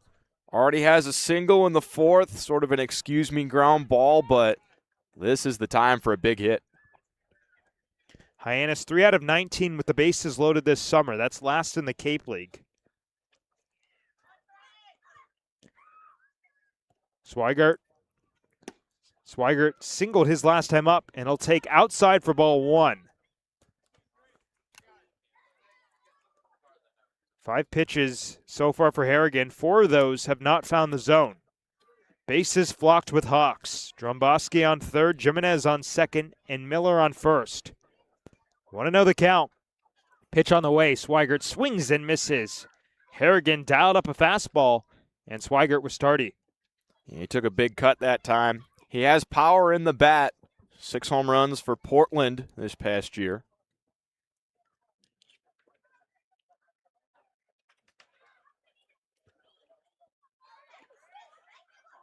One and one pitch. Fastball downstairs. I got to say, a lot of these misses for Harrigan, not competitive, not all too close. He's kind of nibbling around the zone. He'll find the zone, but then he'll miss. Nowhere near. So count back into a hitter's advantage, 2-1, with the bases juiced. Harrigan taking a breath on the hill. Kicks and fires, and Swigert swings, pops it up in the air a mile high into foul territory. Austin Hawk, the third baseman, just runs out of room. It's about 10 feet back to the left of the wall, and the count even, 2-2.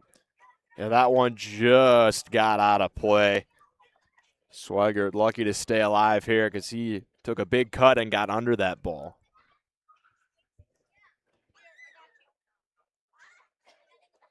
Making his first start at the plate today. Talking to Mitch Carricker pregame, he said, he swung the bat well at Portland. We need to see what he can do because Hyannis has been lingered with a couple of injuries. Looks like Jake Brichta just said a pitch clock malfunction. Yeah, the box that lights up the pitch count is off right now, so he's going to keep it with a hand clock, he said. 2-2 count with the bases loaded. Pitch on the way. Swigert goes around on a pitch in the dirt, and the catcher, Estep, will just step on home plate to end the inning. Hyannis grabs 1 run on a hit, 2 hits, 1 error, but 3 left on base. We'll head to the bottom of the 5th inning on the Harbor Hawks Baseball Network.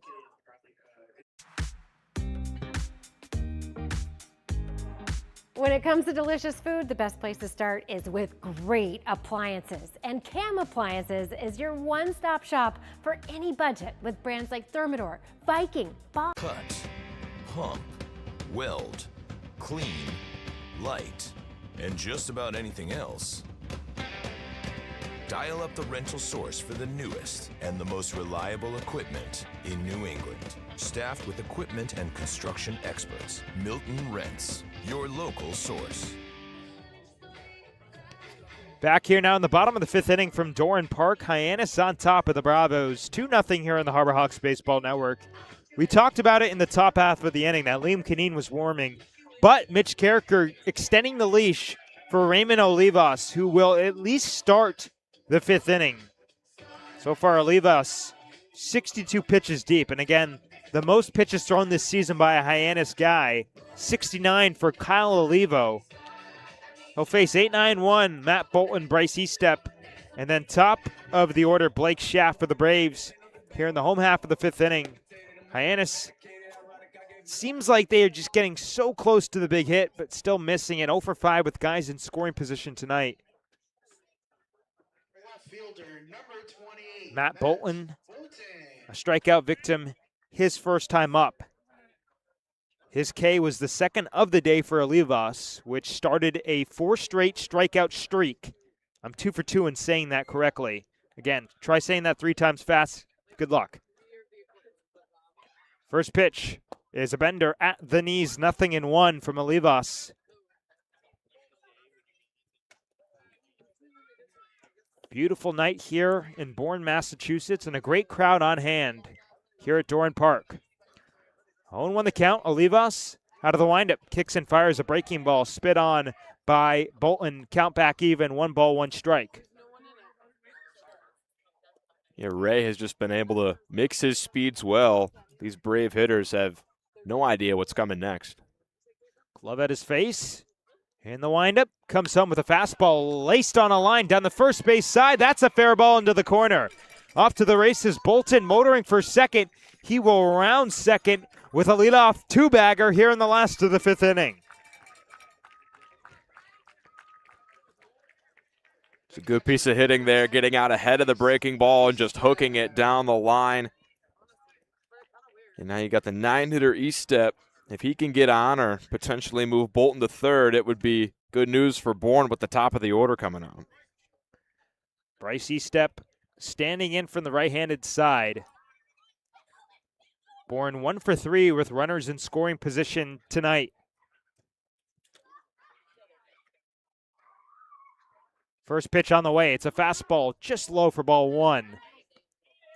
The Braves came into this game 10 out of 31. That's a .323 clip against the Harbor Hawks through the first 3 meetings. But 7 of those 10 hits came in game 1 on June 16th. And a 13-3 run rule win for the Bravos. 1-0 is laced on the line. A shortstop. It's picked on a high hop by Kirk. And the high hole throws to first.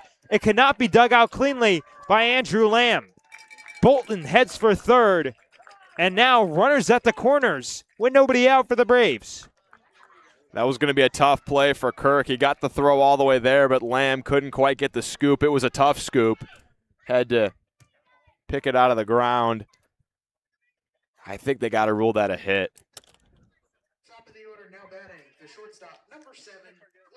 Really good base running for Bolton, who darted on the way. Is sent on the ground to Lamb. Off of his glove, it'll kick into right field for a base hit. Bolton comes in to score. Estep heads for third.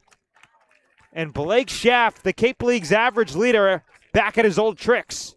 And Bourne cuts the deficit in half. It's 2-1 Hyannis. And that might be it for Olivas. Canine has been out there warming for a while. He's starting to get hit kind of hard in this 5th inning. Blake Schaff, the leadoff hitter, that's the 3rd time through. And the batting averages just continue to rise the more a team sees a guy. Mitch Carricker is not out, though, at the moment. It's actually Scott Landers, the Braves head coach, walking out to third base umpire Mike Rabideau. Just handed him something. I'm not sure what that is. A pitch clock? Yeah, because the pitch clock itself wasn't really working. Seems like it is working now. They got it rolling over at the scoreboard in right center field and behind the plate. I think they just gave him a remote to control it. Estep on third and Schaff on first. And a first pitch fastball from Olivas downstairs to Rustin Rigdon. 1 ball, no strikes.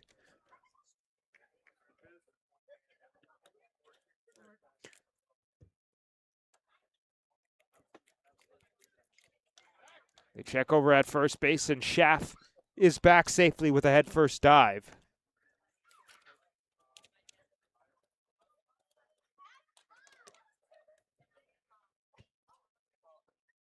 The last time these two teams played was on Thursday in Bourne. Struggled to just 1 run as the pitch is launched in the air to deep right field, but well out ahead. And Schaff was moving towards second base on the pitch. Rigdon took a big cut and just hooked it foul. Bourne went 1 for 8 with guys in scoring position against the Harbor Hawks on Thursday. Now they're 2 for 5. And the RBI single from Blake Schaff, who's on first base. Estep on third. 0-1 the count. The pitch to Rustin Rigdon is tapped on the ground into right field and a base hit. Estep comes in to score. And Schaff heads for third base. They backpick to first. And Rigdon bit off more than he could chew. He's out, but the game is tied 2-2. And that was such a weak ground ball that just squeaked through into right. Luckily for Hyannis, they do get Rigdon out after he took a huge turn at first. And a good throw from Zener back to first base, which retired the runner. But nonetheless, game's tied and the go-ahead run at third. We start over 2-2. But another run 90 feet away for the Bravos. Luke Costello up at the plate. Hyannis brings the infield in. Olivas comes home. Breaking ball up and away for ball 1 to Costello.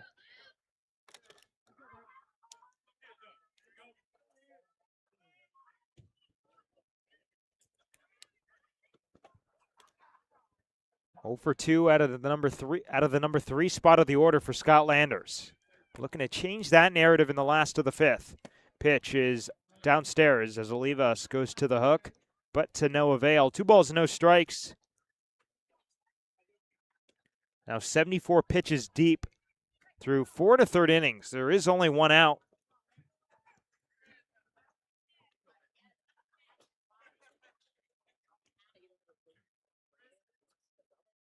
On a 2-0, Costello takes well outside for ball 3, and the command starting to waver for Olivas. Yeah, the 5th inning just hasn't been his inning with the pitch count rising.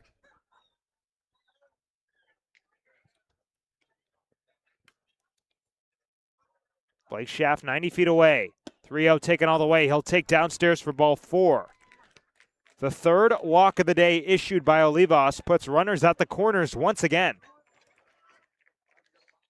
First baseman number 41, Josiah. And Mitch Carricker is out. Looks like that'll be it for Ray. The skipper heading out to the mound, presumably will take the baseball from Olivas. The entire Hyannis infield converges. And he will take the ball. Runners at the corners, 1 out, 2 runs home for the Braves. We're tied at 2. We'll take a quick step aside as Liam Canine warms up.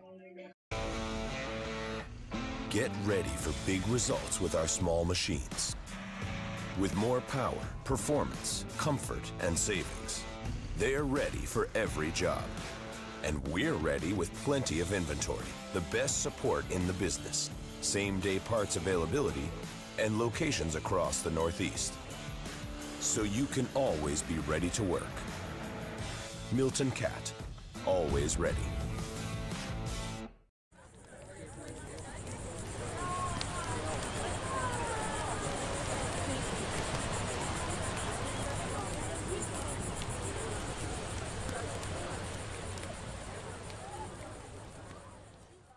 If you can dream it, if you can cruise in it, if you can summer in it, fish from it, or take it for a day at the beach, we can protect it.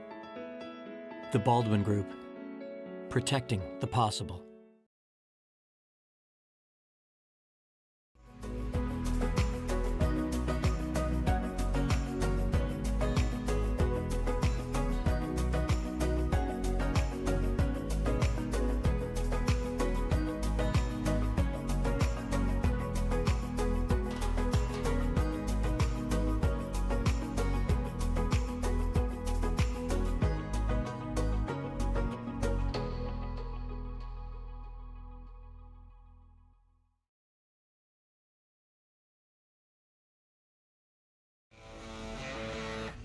Get ready for big results with our small machines. With more power, performance, comfort, and savings, they are ready for every job. And we're ready with plenty of inventory, the best support in the business, same-day parts availability, and locations across the Northeast. So you can always be ready to work. Milton Cat, always ready.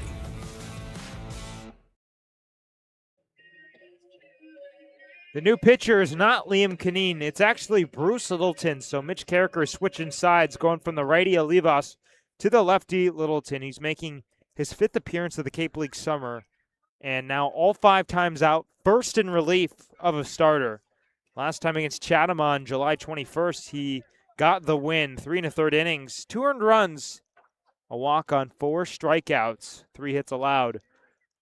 The Braves have had runners at the corners seemingly every at bat in this inning. They've tied the score 2-2. Bottom of the 5th inning with 1 out. Schaff on third and Luke Costello on first base. Left on left to face Josiah Overbeek. Runners going on the first pitch. It's well up and in. And Luke Costello swiped second. The good news with Littleton is that he's a strikeout pitcher. He has 14 Ks in 8 innings of work, and with second and third now, 1 out. A strikeout is what Hyannis needs, and he's the guy to get it. Well, with the double play being out of order, the Hyannis Harbor Hawks infield comes in. Pitch on the way. It's a bender up and in. Similar miss. 2 balls, no strikes.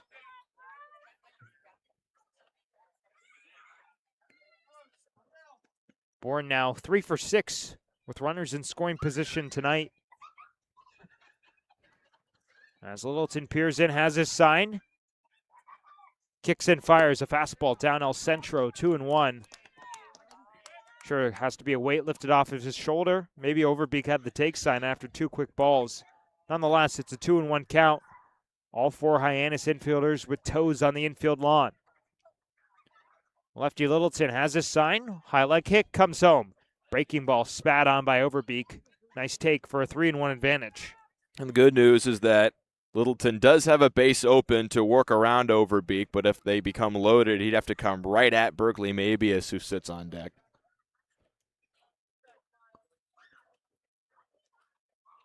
On a 3-1, Overbeek takes a fastball right at the knees. Did not love the call from Jake Brichta. Has a couple questions for the tall home plate umpire. He was taken all the way there, but that was a nice fastball inner edge from Littleton. Perfect pitch. Pitching for a strikeout. 3-2. Littleton with the pitch on the way. It's a fastball, swatted foul over by the on-deck circle where Berkeley Mabius waits. 2 runs home for the Braves here in the last of the 5th. And we're tied 2-2 here at Doran Park. 2 runs for Hyannis on 4 hits, 1 error. 2 runs for the Bravos on 5 hits, 3 errors. Littleton collecting himself on the hill with Schaff on third base and Luke Costello on second. The 3-2 offering. Fouled back to the screen. We'll do it again. And Littleton has had the location with the Heat so far, and he just threw it twice in a row to Overbeek, and he was late but fouled it straight back both times.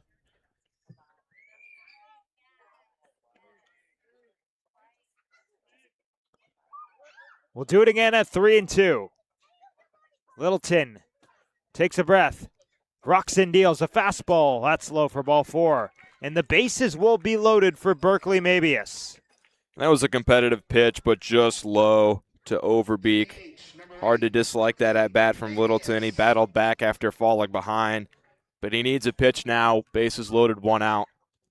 Now 4 walks in this game for Hyannis pitching across Raymond Olivas and Bruce Littleton. Hyannis only walked 3 through 9 innings on Thursday against these Bravos here at Doran Park. Bases juiced. Mabius breaks his bat, fires it back to the mound. Littleton fires high, and it could have been an inning double play, but it's an errant throw that allows Schaff to come in to score. It's a really bad error right there. Littleton, I think, had more time than he thought he did. He rushed the throw and just delivered it high to home plate. Took Briggs off the plate. That was interesting because the switch hitter Mabius was batting left-handed against the lefty Littleton. It's an E1 by Littleton. First pitch to Osterhaus is a big swing and a miss. So Bourne takes the lead. They now are on top of Hyannis, 3-2. Costello on third, Overbeek on second, and Mabius on first. Pitch on the way is a fastball spiked, 1-1.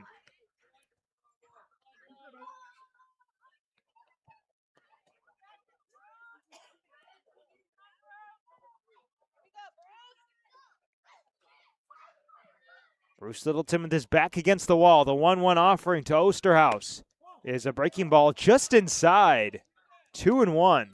Looks like a pretty good pitch, and Mitch Carricker vocal of his disapproval in the Hyannis dugout. Brichta has had a small zone today. He's not giving much on the corners. 2-1 on the way. Big cut and a miss. Goes to the breaking ball down in the dirt. And he had Justin Osterhaus fooled, 1-for-1 with a walk. But Braves at every base. Hyannis looking to just stop the bleeding. A K here would be huge. This 5th inning across the top and bottom half has been lengthy. 2-2 pitch to Osterhaus is high drive to right field. Zehner going back, has a beat on it, makes the catch.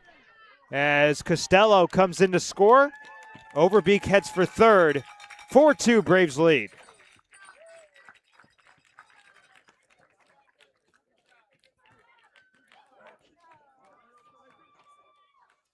Third baseman, number 9, Austin Hawk. I'll bring up Austin Hawk.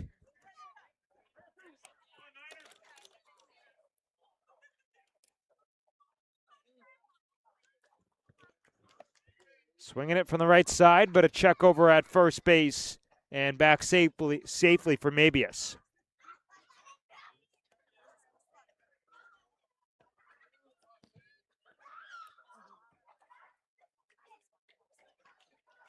Another throw over to first. And this isn't like a pitch clock expiring throw over. There's 14 seconds left to go. Maybe just extra time to collect himself. Probably. Matt Bolton, who led off this inning with a double, waiting on deck. Fastball high from Littleton, the first offering to Austin Hawk. 1 ball, no strikes. The Braves have been the kings of the big inning this year. They were down 2-1 yesterday to Harwich before they scored 8 in the 8th inning. Throws over again to first base.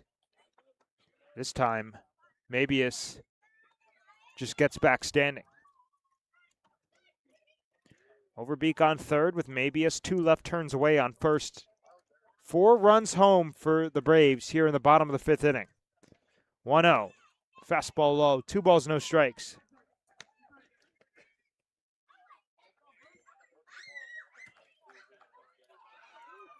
Austin Hawk, a 2-strike single back in the 2nd inning. He came into this game with just a 136 average after coming over to the Cape League from the Appalachian League.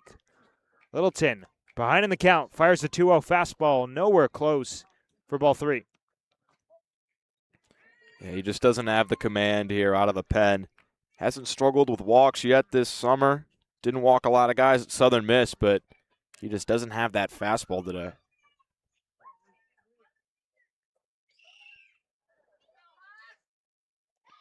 Looking to battle back. Hawk might be taken all the way. He is, and he sees a fastball down the middle. Littleton maybe took a little bit off of it. 3-1.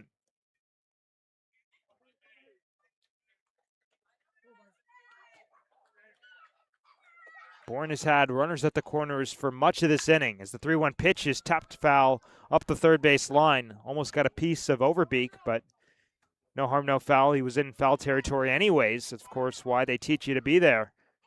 So the count full, and that will allow Mabius to get a head start over at first base on the 3-2 count. There's a beach ball in left field, and Nick Dromboski just had to throw it back over the fence. He's racing back to his position in left. Hopefully he collects himself and isn't winded. 3-2, 2 outs. Runners at the corners. Mabius will be on the move. He starts now. Littleton steps off. Nobody really makes an effort over to the bag, so he'll swipe second. And no one even moved. J.C. Davis and Taylor Kirk were stationary. Didn't even take a step towards the bag. So now 2 in scoring position for the Bravos. Second stolen base of the inning for Scott Lander's squad. 3-2 the count. The pitch on the way to Hawk. Is a fastball laced on a line, foul down the third base side. Home plate umpire Jake Brickta making the call.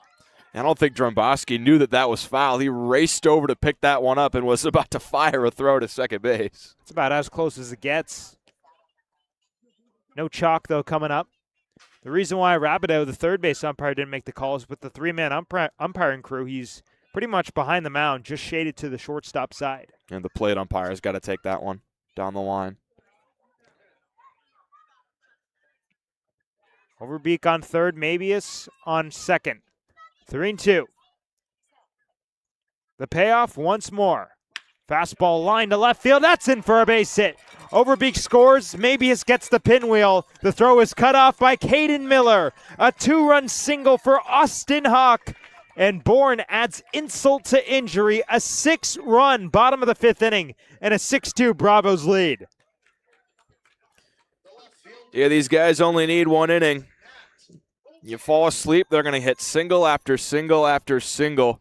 That's what they're doing right now. They've already pushed across 6 here in the 5th. An inning that has simply gotten away from Hyannis.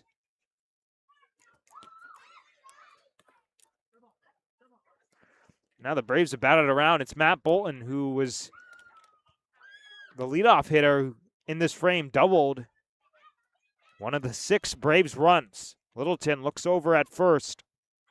Runners going. The pitch is a ball to throw down from Brody Briggs. Not in time. Bang, bang at second base, but it was a breaking ball and a good pitch to run on as Austin Hawk now in scoring position. That was a laser of a throw from Briggs, but with that pitch being a breaking ball, he just wasn't going to get Hawk down at second.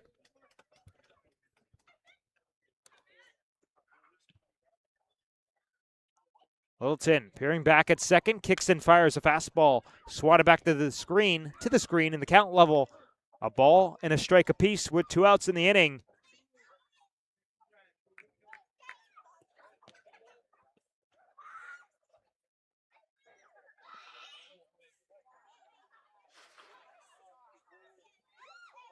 Pitch on the way. Breaking ball in there for a strike. A back pick to second base.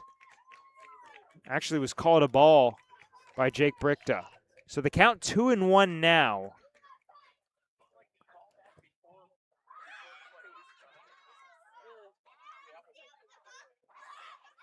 Bourne on top of Hyannis now 6-2. 2-1 offering. And Bolton swats it foul to the screen. So, of course, good news for the Braves that they've batted around. Bad news for the Harbor Hawks and myself, considering my scorebook is a bit of a mess now. And they only give you room in the scorebook for 9 batters an inning. You got to erase the top and extend the 5th. Hawk dancing at second, 2-2. Breaking ball, swing and a miss, strike 3. But the damage, it's been done. A 6-run bottom of the 5th inning for Scotlanders Braves. 6-2, Bourne heading to the top of the 6th on the Harbor Hawks Baseball Network. When it comes to delicious food, the best place to start is with great appliances. And Cam Appliances is your one-stop shop for any budget with brands like Thermador, Viking, Bosch, GE, and so much more. Cam Appliances, sales, delivery, installation, and service in the heart of your home with locations in Hyannis, Nantucket, and Hanover. Here at the Mass State Lottery, we're known for our monster wins. But there's no bigger win than the $1 billion we provide each year to support all 351 cities and towns in Massachusetts. In our game, we know that supporting local businesses and helping communities is how we all win. Because at the lottery, we're all playing for the home team. The Mass State Lottery. Welcome to the state of winning. Top of the 6th inning, and Hyannis has some work cut out for itself. They now trail 6-2 after a 6-run bottom of the 5th inning for the Braves. You got the right guy to start it with Henry Zener. You can also argue the same thing with Taylor Kirk on deck. Both have been hot. It'll be 6, 7, 8, Zener, Kirk, and Briggs to face Will Harrigan, now working another inning of work of relief. He went in 3rd of an inning relieving Noah Scott, the starter. But the entire momentum, kind of the perfection, that's not even a word, complexion of this game has been changed. Yeah, Bourne with 6th in the 5th. It's just not. Hyannis just has to work from behind now and try to pick off some runs any way they can. They put up 7 yesterday against Falmouth, so the bats are working pretty hot. Well, Hyannis went down 5-0 in that game and then eventually brought it to an 8-7 game after the 7th inning, but then the Commodores just exploded for 21 hits and took that one 15-7. Zener to lead it off here in the top of the 6th inning. Braves on top of the Harbor Hawks 6-2. Harrigan's first pitch is a fastball strike over the outside corner, 0-1. Zener 0 for 1 with a walk. He reached on an E6 that allowed Caden Miller to score back in the 2nd inning. At the time, it gave Hyannis a 1-0 lead. 0-1 is swatted foul to the screen. No balls, 2 strikes, the advantage for Will Harrigan to the leadoff man Zener.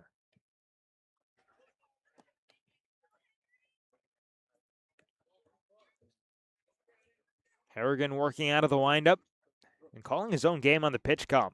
Righty kicks and fires. An 0-2 breaking ball up and away. Tried to go to the back door, but to no avail. So 1 ball, 2 strikes to count to Zener. He lost the 13-game on-base streak last night because he only got 1 AB as a pinch hitter in the 8th inning. But a chance to start a new one today with a walk back in the 4th. Here's the 1-2. Breaking ball sent on a ground, and a nice stop on a backhand by Overbeek. The first baseman flips to the pitcher. Harrigan covering. In time, nice play. Yeah, that was pretty. Stabbed it chest high going deep into the hole and then turned around to make the throw to Harrigan, and he was on the run that time. Had to hit him in stride.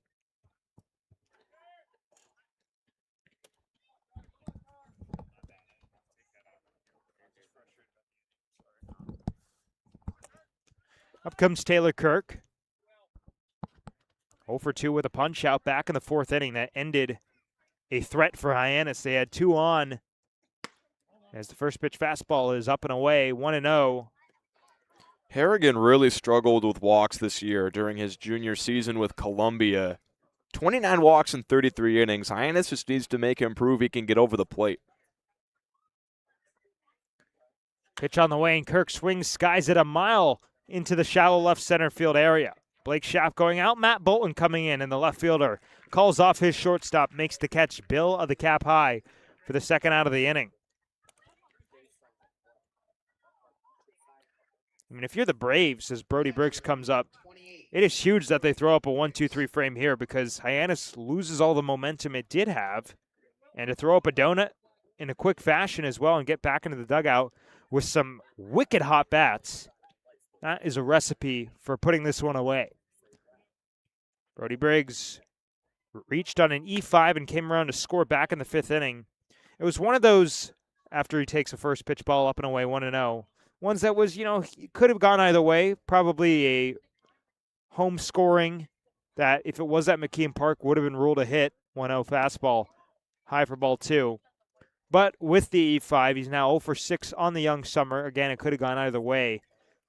I mean, but a guy like Briggs really doesn't care. The only stat he follows is, does the team win and does the team lose? Truly a selfless leader.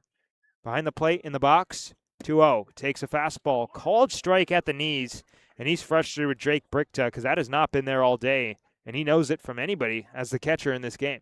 Yeah, he just told him. He said that pitch wasn't there. Briggs knows the strike zone as good as anybody. 2-1 the count. Harrigan trying to go 1-2-3 here in the top of the 6th inning. The righty fires a breaking ball that skips in about 57 feet to the backstop, 3-1. More walks than strikeouts at Arizona State in 50 games this past spring for Brody. Same thing for him last summer with the Harbor Hawks, 17-9 in 21 games with Hyannis, as he'll tap one foul at the plate, 3-2. Count full. Whoa, ball boy just ate it. Looks to be okay. He's got young legs, no Achilles snappage. That would have been a disaster. So 3-2 the count.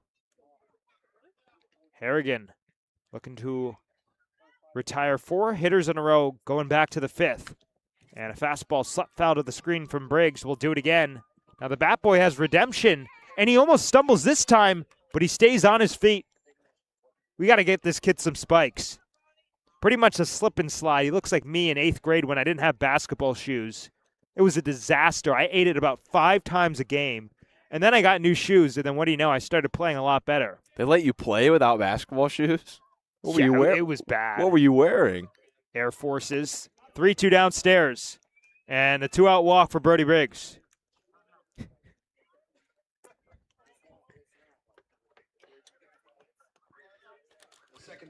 So a 2-out base runner for the Harbor Hawks, and J.C. Davis coming up to the plate. A quab back in the 5th inning. A sac fly to Luke Costello in right field that scored Brody. It wasn't foul territory. When it went up in the air, I was thinking, does he let this one fall? Is it one of those? But with it being such an early part of the game, only the 5th inning, you figure you make the catch. First pitch spiked in, and a nice pick on a backhand from Bryce Eastep, 1 ball, no strikes.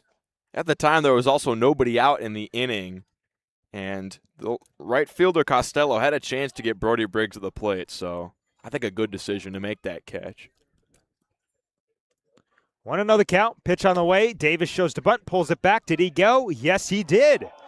Joe LaBella makes the call over at first base, and the entire Hyannis dugout, I think, has another opinion. You hardly ever see an appeal to first base on a bunt being showed. That's one of those where the plate umpire definitely has the better view.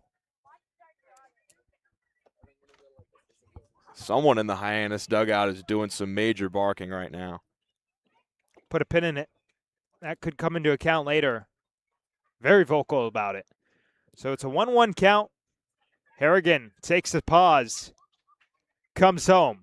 Breaking ball outside. 2-1 as Davis with a really nice leap. He got his hips going, but the hand stayed back. Hyannis batting in the top of the 6th inning, down 6-2 after 6 runs in the bottom half of the 5th from the Braves offense. Brody Briggs not blazing speed over at first base. As Davis swings, skies it in the air, right side. The second baseman, Osterhaus, on the outfield lawn will make the catch for the final out of the inning. Hyannis leaves Brody Briggs on first base. Before we head to the bottom of the 6th inning, we're joined by our very own Ethan Wax. What do you got for us, Ethan? Pitching problems. That was the story of yesterday's game against the Falmouth Commodores as they fell 15-7. I had a chance to speak with Hyannis pitching coach Austin Wallace, and he described the performance as they struggled with locating pitches and mentioned that a lot of new guys were coming in, and it's a challenge to find quality pitchers at this time of year because they're so far in between. So it'll be up to Hyannis to try and pitch a little bit better. Over the first 4 innings, there was quality pitching, but a little bit of a slip up in the 5th leaves them down 6-2. We'll see if the bats can come through or not as I turn it back to you guys. Thank you, Ethan. Well, a chance to do exactly what you're talking about with the new arm coming in. It's Kevin Landry Forrest, or Bruce Littleton, only ends up going 2/3 of an inning. He kind of struggled with command, at least in his own standards, for making his 4th appearance of the Cape League Summer, and it's been a while. He last pitched 11 days ago at Falmouth, was 3rd in relief and went 2 scoreless, 2 strikeouts. He was nails, though. Yeah, he's been really good this summer. Just 2 earned runs in 5 2/3 innings of work. ERA just over 3. His ERA was just over 3 during his freshman campaign at Southern Miss, although he only threw 7 innings. So he's trying to get the bulk of his development done during his freshman year here on the Cape. He's a guy that'll probably have a pretty high innings limit from his school, seeing as he only pitched 7 during the spring. So I did the little runs, hits, errors, left on base because I didn't have a chance to say it after the last inning because I wasn't even going to attempt that. That was impossible. 6 runs, 4 hits, I believe 2 errors. That's what it looks like on the scoreboard, and then 2 left on base. I mean, it was pretty great at-bats for the Braves, pretty consistently. They seemed like they had runners at the corners that entire inning, but I will say, early in that frame, a lot of it was the ball kind of rolling in their favor. Some weak infield hits, some balls just to parts of the field that there's not a lot of guys to smother it. As it'll be 9-1-2 to face Kevin Farr. First pitch is skied in the air, right side, into the shallow outfield. Henry Zener, the right fielder, going over and makes the catch as he bangs into the wall. His momentum took him that direction for out number 1. Yeah, he's lucky he got to that ball because Estep was already halfway between first and second by the time Zener caught that ball. It was so high. If he didn't catch up to that, that would have been an easy triple.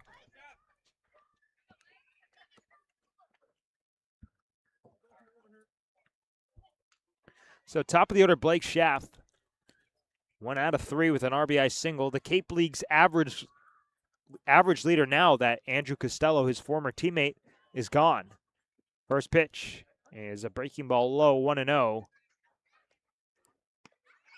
Kind of interesting. Andrew's gone, but Luke is here. Of course, two brothers, both Braves.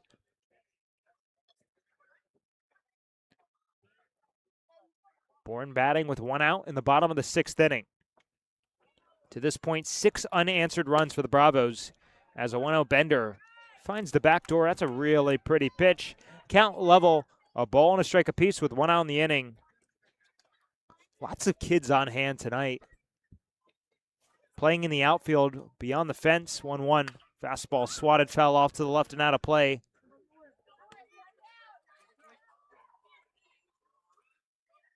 Guess it makes sense, a Saturday crowd, not a school night.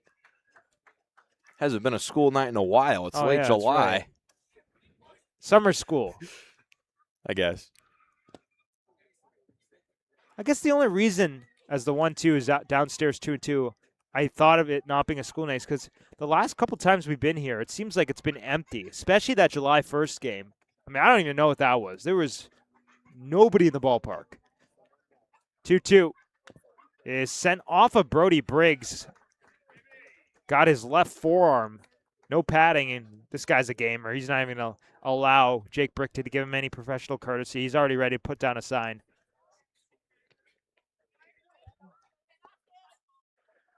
2-2. Pitch is hit in the air to deep right center field.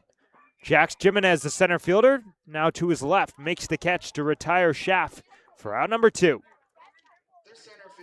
When these two teams played at Bourne on the 1st of the month, there were only 550 people in attendance. It's the lowest attended game that the Harbor Hawks have played in this season.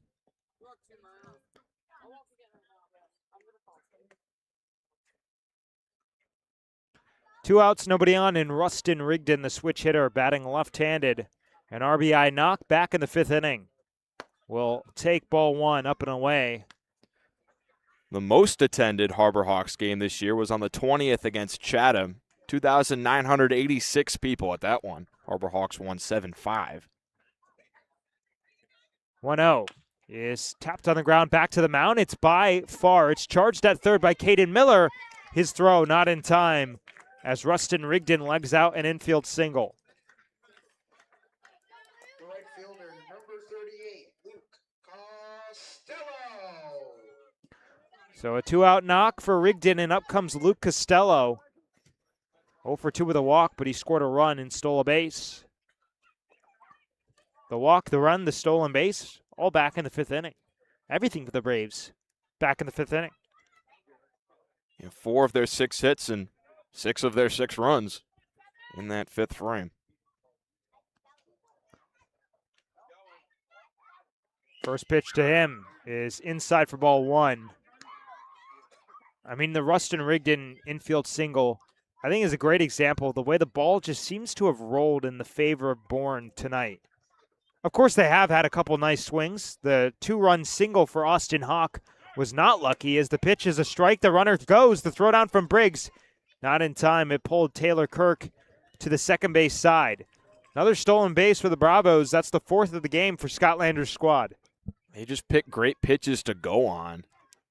It seems like a lot of these times Briggs has sent a good throw down there, but the runner's just already there.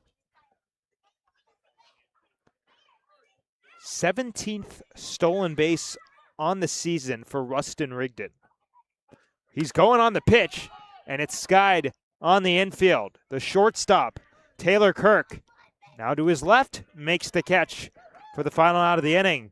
No runs a hit, and Rigdon left on base. We're heading to the 7th. 6-2 Braves on the Harbor Hawks Baseball Network. You can make any bat feel lighter by adding a velo puck knob. Instead of having to go get a whole entirely new bat, you can simply add the puck to it. 151 cities and towns, 151 cities and towns in Massachusetts. In our game, we know that supporting local businesses and helping communities is how we all win. Because at the lottery, we're all playing for the home team. The Mass State Lottery. Welcome to the state of winning. Is it actually working?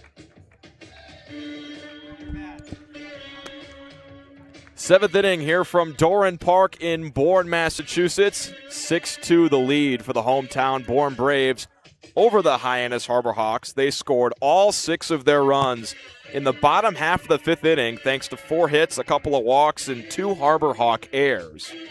Will Harrigan is still on the mound for Bourne. He'll take over the 7th after putting across a clean 6th frame. Nick Dromboski will lead things off for Hyannis here in the top of the 7th. And that last name might be familiar to any longtime Harbor Hawk fans. His brother, Ryan Dromboski, was a pitcher for the Harbor Hawks in 2024.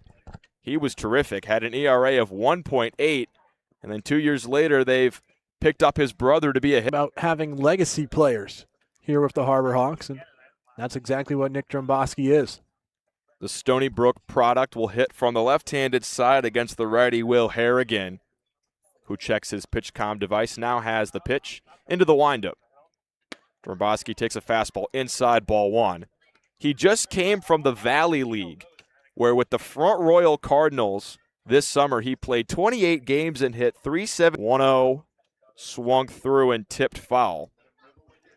Estep couldn't complete the catch. 1-1 on Dromboski. And in the Valley League, Dromboski was the All-Star Game MVP with a 4 RBI day. His brother Ryan is currently in Double-A within the Philadelphia Phillies organization. Pitch on the way, backdoor breaking ball misses. 2-1 to Dromboski.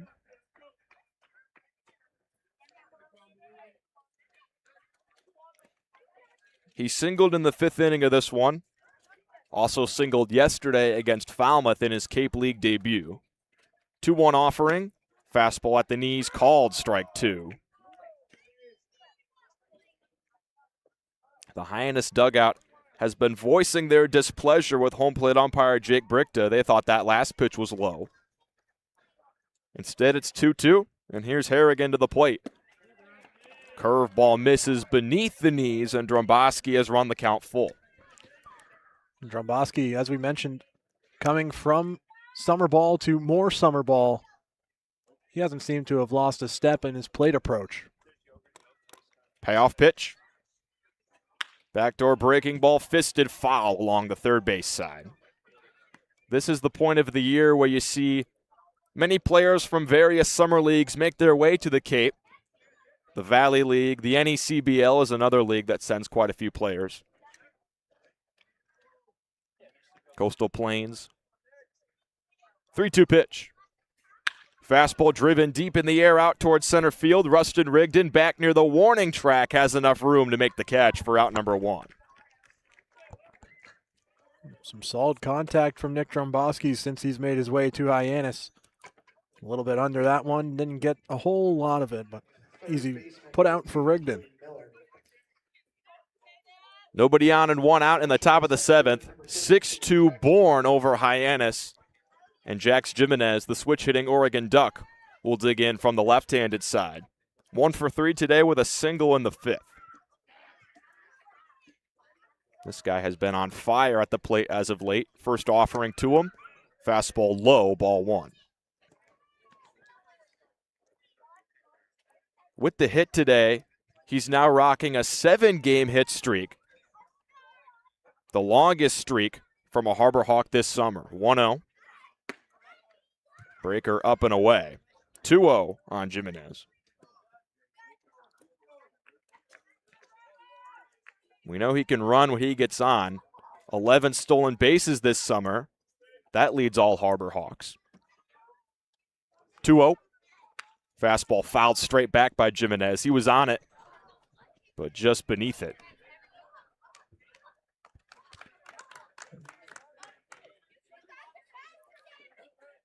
(2-1) as he continues to battle in this count.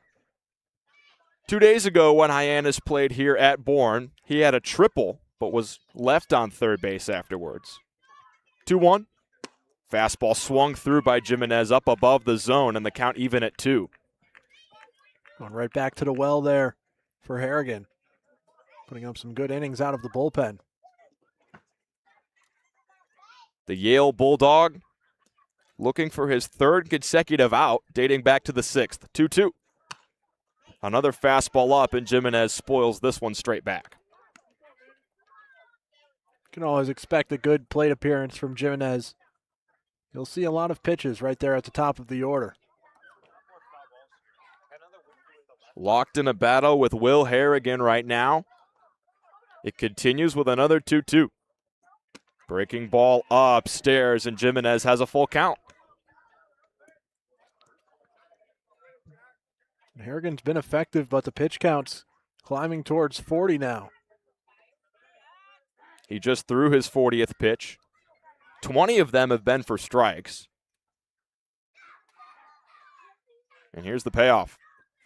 Fastball, and Jimenez crushes it deep out to center. Rigged in, backpedaling near the warning track again. And in a similar spot to the first out of the inning, he makes his second catch. 2 gone here in the 7th. Another deep shot out to center field. The Harbor Hawks starting to get on pace with Harrigan, turning both to center field. It's been a gusty day here at Bourne. The wind is blowing in a little bit from center field, maybe hindering those 2 deep fly balls. Nobody on and 2 out, top of the 7th. Andrew Lamb will hit as Hyannis trails Bourne 6-2. First pitch, and a big cut and a miss from Andrew Lamb out ahead of the changeup. Lamb has avoided the strikeout today. I'm talking all yesterday about him being a true kind of 3 true outcome player at the plate. He drew a walk in the 4th inning, but he's 0 for 2. 0-1, misses away. Lamb doesn't wear batting gloves, and after almost every single pitch, he drops the bat, puts some dirt on him, and then regrips the bat ready to hit. Old school hitter. 1-1, breaking ball catches the low inside corner for strike 2. That's a great spot from Harrigan. Found it there. Jump ahead in this count. Andrew Lamb re-ups the dirt on his hands. Back into the box, he awaits the 1-2 offering from Will Harrigan. Here it is. Breaking ball misses down and in, similar spot to the last pitch. And it's now 2-2.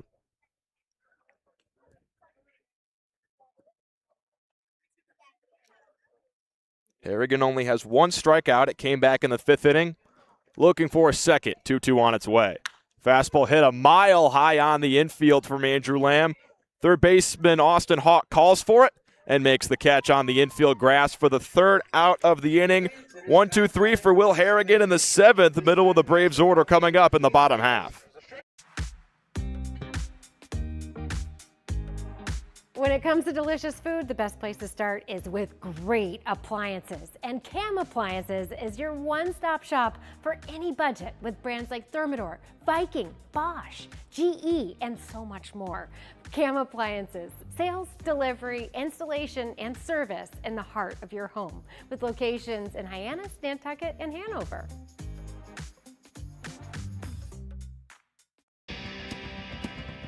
If you need to dig, lift, move, grade, clear, or cut, pump, weld, clean, light, and just about anything else, dial up the rental source for the newest and the most reliable equipment in New England. Staffed with equipment and construction experts, Milton Rents, your local source.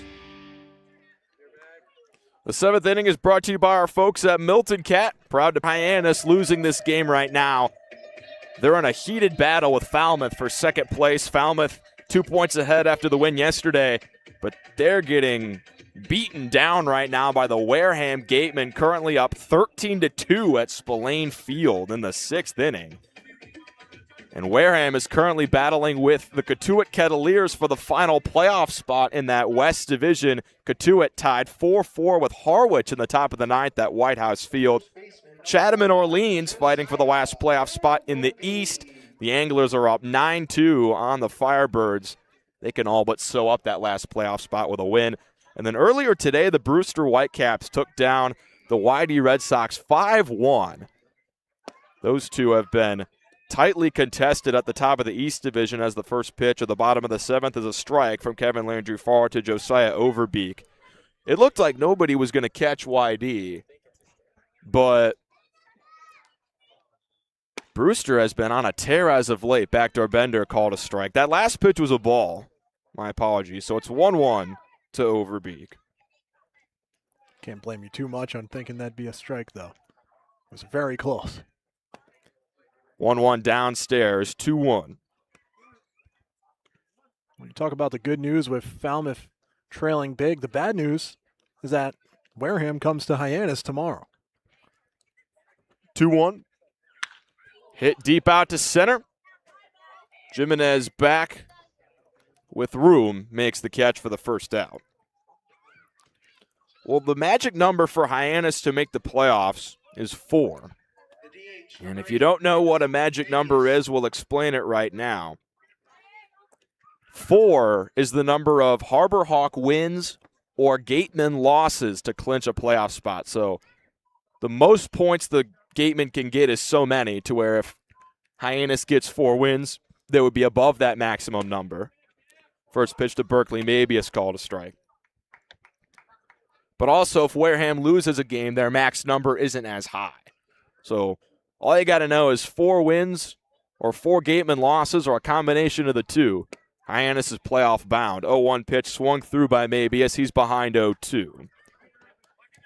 So we were thinking that if Hyannis won today and Wareham lost, the magic number would have been 2. And then with Hyannis playing Wareham tomorrow, they could have won and clinched the spot. 0-2 ground ball over to second base. J.C. Davis lobs a throw to first for the second out.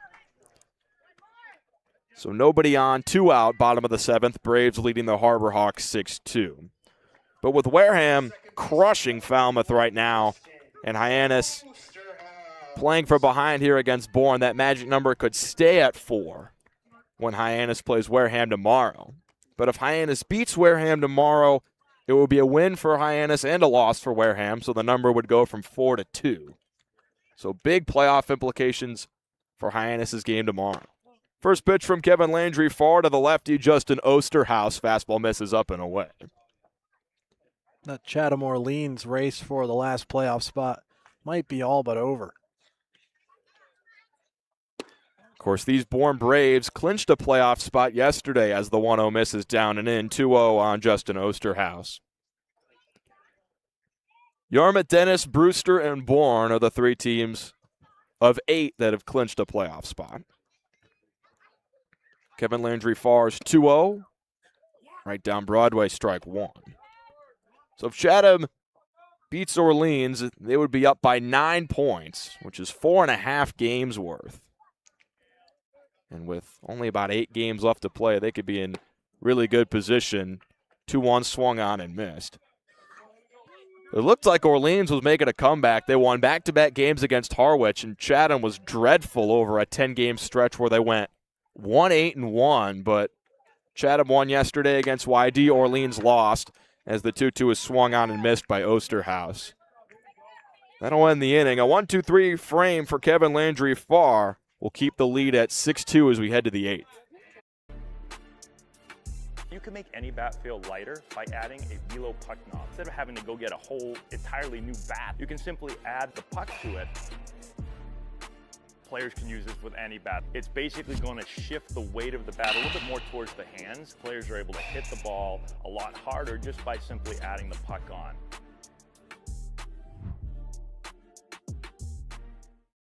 Here at the Mass State Lottery, we're known for our monster wins. But there's no bigger win than the $1 billion we provide each year to support all 351 cities and towns in Massachusetts. In our game, we know that supporting local businesses and helping communities is how we all win. Because at the lottery, we're all playing for the home team. The Mass State Lottery. Welcome to the state of winning. Top of the 8th. Here from Doran Park in Bourne, the Braves lead the Harbor Hawks 6-2, the middle of the Hyannis order up to try to chip into this lead. Caden Miller, Trey Swigert, and Henry Zener set to come up. If anybody gets on, Taylor Kirk will have a chance. Will Harrigan is still out there on the mound for the pitching duties on the Braves side. He took over duties in the 5th inning, got the last out, and then only gave up 1 walk in the 6th and just had a 1-2-3 frame in the 7th. So they're going to keep him out there for the 8th. We knew it might be a big piggyback day for the Braves with just 3 arms listed as available on their lineup sheet today. Caden Miller set to lead things off for Hyannis. 2 runs on. Scott went 4 2/3, gave up 4 hits, 2 unearned runs, walked 2 strong. Offering. Breaking ball in the dirt, 1-1 the count.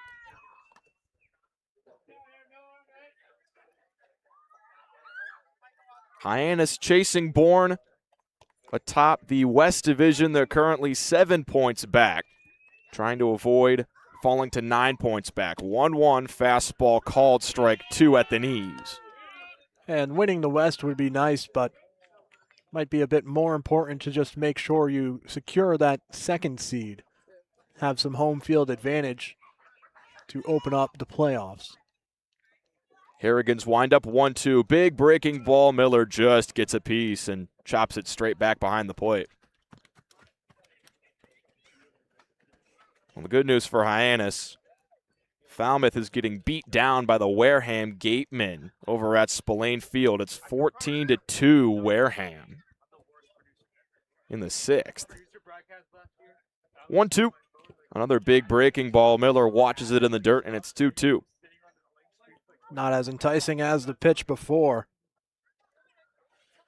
Looks like if the trends stay the same for Bourne, they might be done scoring. Harbor Hawks offense knows the runs they need to pick up here. Of course, that's a short sample size of big innings. 2-2. Miller again just barely stays alive by tipping the curveball. Yesterday against Harwich, Bourne was down 2-1 going into the 8th before they put up 8 runs and stole that game with a 9-2 win over the Mariners. Early in the season when these two played on the 16th of June, Bourne put up 7 runs in the 5th inning, part of a 13-3 domination over the Hawks, as Miller is twisting his left hand. I believe he may have jammed something on that swing, and head coach Mitch Carricker and athletic trainer Jen Hollins are out to take a look at him. Not good. Only at third base today, just kind of because of necessity, due to the injuries the Harbor Hawks have picked up with Charlie Bates and Matt Hyannis. Hyannis can't really afford to lose another infielder due to injury. Matt Hyannis jammed one of his fingers yesterday after sliding into second base, stayed in the game, but he's out today and will be out for a couple of days. A week ago, Charlie Bates had to leave the game against Orleans after getting cleated in the foot while turning a double play. He's been out for a while, but speaking with Mitch Carricker pregame, he said that Bates should be back within the next couple of days. But due to those injuries to infielders, Caden Miller has had to play third. And he hadn't played third all year. Mitch Carricker said when he played a little bit of third at UTSA in the spring, we have confidence he can get it done over there. And it looks like Miller is going to stay in this ball game as he heads back to the plate to face a 2-2 from Will Harrigan. That's good news. I'm looking at the bench available for the Harbor Hawks, and I'm not sure who would you put at the hot corner at this point. 2-2. Fastball misses inside, and the count runs full on Miller. Only 3 guys are available on the bench. Will Fosberg and Tyler Lang, 2 catchers. And Clay Thompson getting an off day today. He's an outfielder. Full count, payoff pitch upcoming. Harrigan to the lefty, Miller. Fastball hit high in the air, straightaway center, shallow. Rigdon coming in on the run. He settles under it and makes the catch with 2 hands above his head for the first out of the 8th. Center field has been busy on both sides now recently. Hyannis flew out twice to center field in the top of the 7th. Currently nobody on in the top of the 8th. 1 out. Trey Swigert to the plate. Hyannis trailing Bourne 6-2. Swigert the DH today. 1 for 3 with a single and a pair of punch-outs. First offering smashed in the air, deep right. Lou Costello ranging into the gap on the run. He makes the catch for the second out. Swigert gave that one a ride, but just not enough into that deep alley here at Doran Park. Another Harbor Hawk who put a charge into it to the outfield. Just trying to get these a little bit more on a line if it's not going to leave the yard. Drop it into the gap. Henry Ziener to hit with nobody on and 2 out. Fastball belt high, called strike 1 on Ziener. Ziener reached on an error in the second inning, which brought home Caden Miller to get the Hawks up 1-0. He walked in the 4th and grounded out in the 6th. Nobody on, 2 out, bottom of the 8th. 0-1 offering. Skips in the dirt. Ziener watches it, and it's 1-1. Estep has some casual stops behind the plate where he's twisting his glove, and it comes with nobody on. But just a little bit of athleticism here, stopping it from the backstop. Estep has been solid today. 1-1. Misses inside. Estep does have one of the 3 Bourne errors today after he airmailed a throw with Brody Briggs stealing second in the 5th inning. Moved Briggs up to third. He later scored on a sac fly. 2-1 upstairs. It's now 3-1 on Ziener. These ball boys go at it every single time. Double slides here. Harbor Hawks come out on top. That one right behind the plate. The Harbor Hawks ball boy won that race. 3-1 on Ziener. Out of the windup, Will Harrigan. Misses upstairs again with the heater, and Ziener draws a 2-out walk. The third baseman, number 34, Taylor Kirk. So with a runner on first and 1 out, Taylor Kirk will step to the plate, and it looks like that'll be all for Will Harrigan. Manager Scott Landers is out of the dugout for Bourne. 3 innings for Harrigan, no hits, no runs. 3 walks, 1 strikeout. He is responsible for Ziener on first, but all in all, a terrific relief appearance. We'll tell you about the newborn pitcher when we come back on the Harbor Hawks Baseball Network. If you can dream it, if you can cruise in it, if you can summer in it, fish from it, or take it for a day at the beach, we can protect it. The Baldwin Group, protecting the possible. Hasn't been a ton of training when it comes to bat speed or products for players to be able to train bat speed.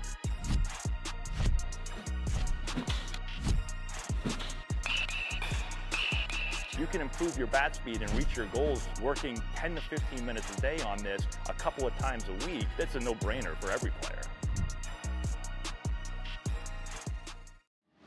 Cape Cod 5 is proud to be the official banking partner of the Cape Cod Baseball League. Cape Cod 5 offers a broad range of financial products and services tailored for every stage in your financial journey. Reach out to us. We're here to help.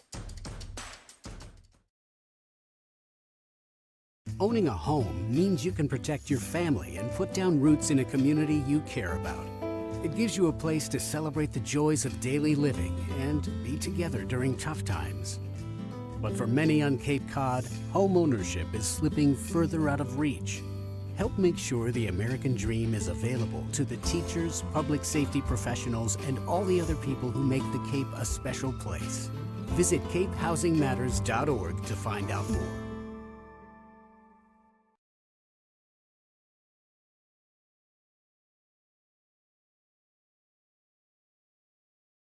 Here at the Mass State Lottery, we know there's no bigger win than the $1 billion we provide each year to support all 351 cities and towns in Massachusetts. Now that's how we all win. The Mass State Lottery. Welcome to the state of winning. With our lead producer, James Klugish, going to the bathroom, Charlie Adams is calling both games on color, and he's on the producing side with the buttons and knobs over there on the end of the table. New pitcher on the mound for the Bourne Braves is Justin Dressler. He relieves Will Harrigan, who went 3 clean innings out of the pen. Walked 3, struck out 1. He is responsible for Henry Ziener on first base currently. The Bourne Braves control a 6-2 lead over Hyannis. Runner on first, 2 out. Top of the 8th, and Taylor Kirk will step in against Justin Dressler. He just finished up his sophomore year at Bryant, where he had an ERA just under 6. Walked 13 and struck out 15 throughout 27 innings of work. And here's the first pitch to Taylor Kirk. Skips to the backstop off the bricks. It came right back to Eastep, but he won't attempt a throw as Zener gets to second. You wonder if in a different situation he makes that throw down to second and it's a close play. Hyannis trailing by 4 runs here in the top of the 8th. Not a great sign for Dressler. 1 pitch and a wild pitch out of the pen for the righty. Working against Taylor Kirk. 1-0. Fastball right down Broadway, strike 1. These are pretty low leverage innings here late in this game. The Harbor Hawks offense could come alive, but he has a chance to settle in. The Hawk offense has been stagnant today, just 2 runs on 4 hits. Both of those runs unearned coming off Bourne errors. 1-1 misses away. 2-1 on Kirk. Hyannis is still in slam range, down 4. So if Kirk walks and Brody Briggs finds a way to get on, J.C. Davis could be the tying run. Justin Dressler looks back Zener at second, now twice, now the 2-1. Chopped on the ground to short on a high hop Blake Schaff. Sidearm throw, not in time. Taylor Kirk beats it out with an infield single. That was some great hustle down the line by Taylor Kirk. Hit it soft enough, and he knows his speed could get him there. It was always going to be a tough play for Schaff.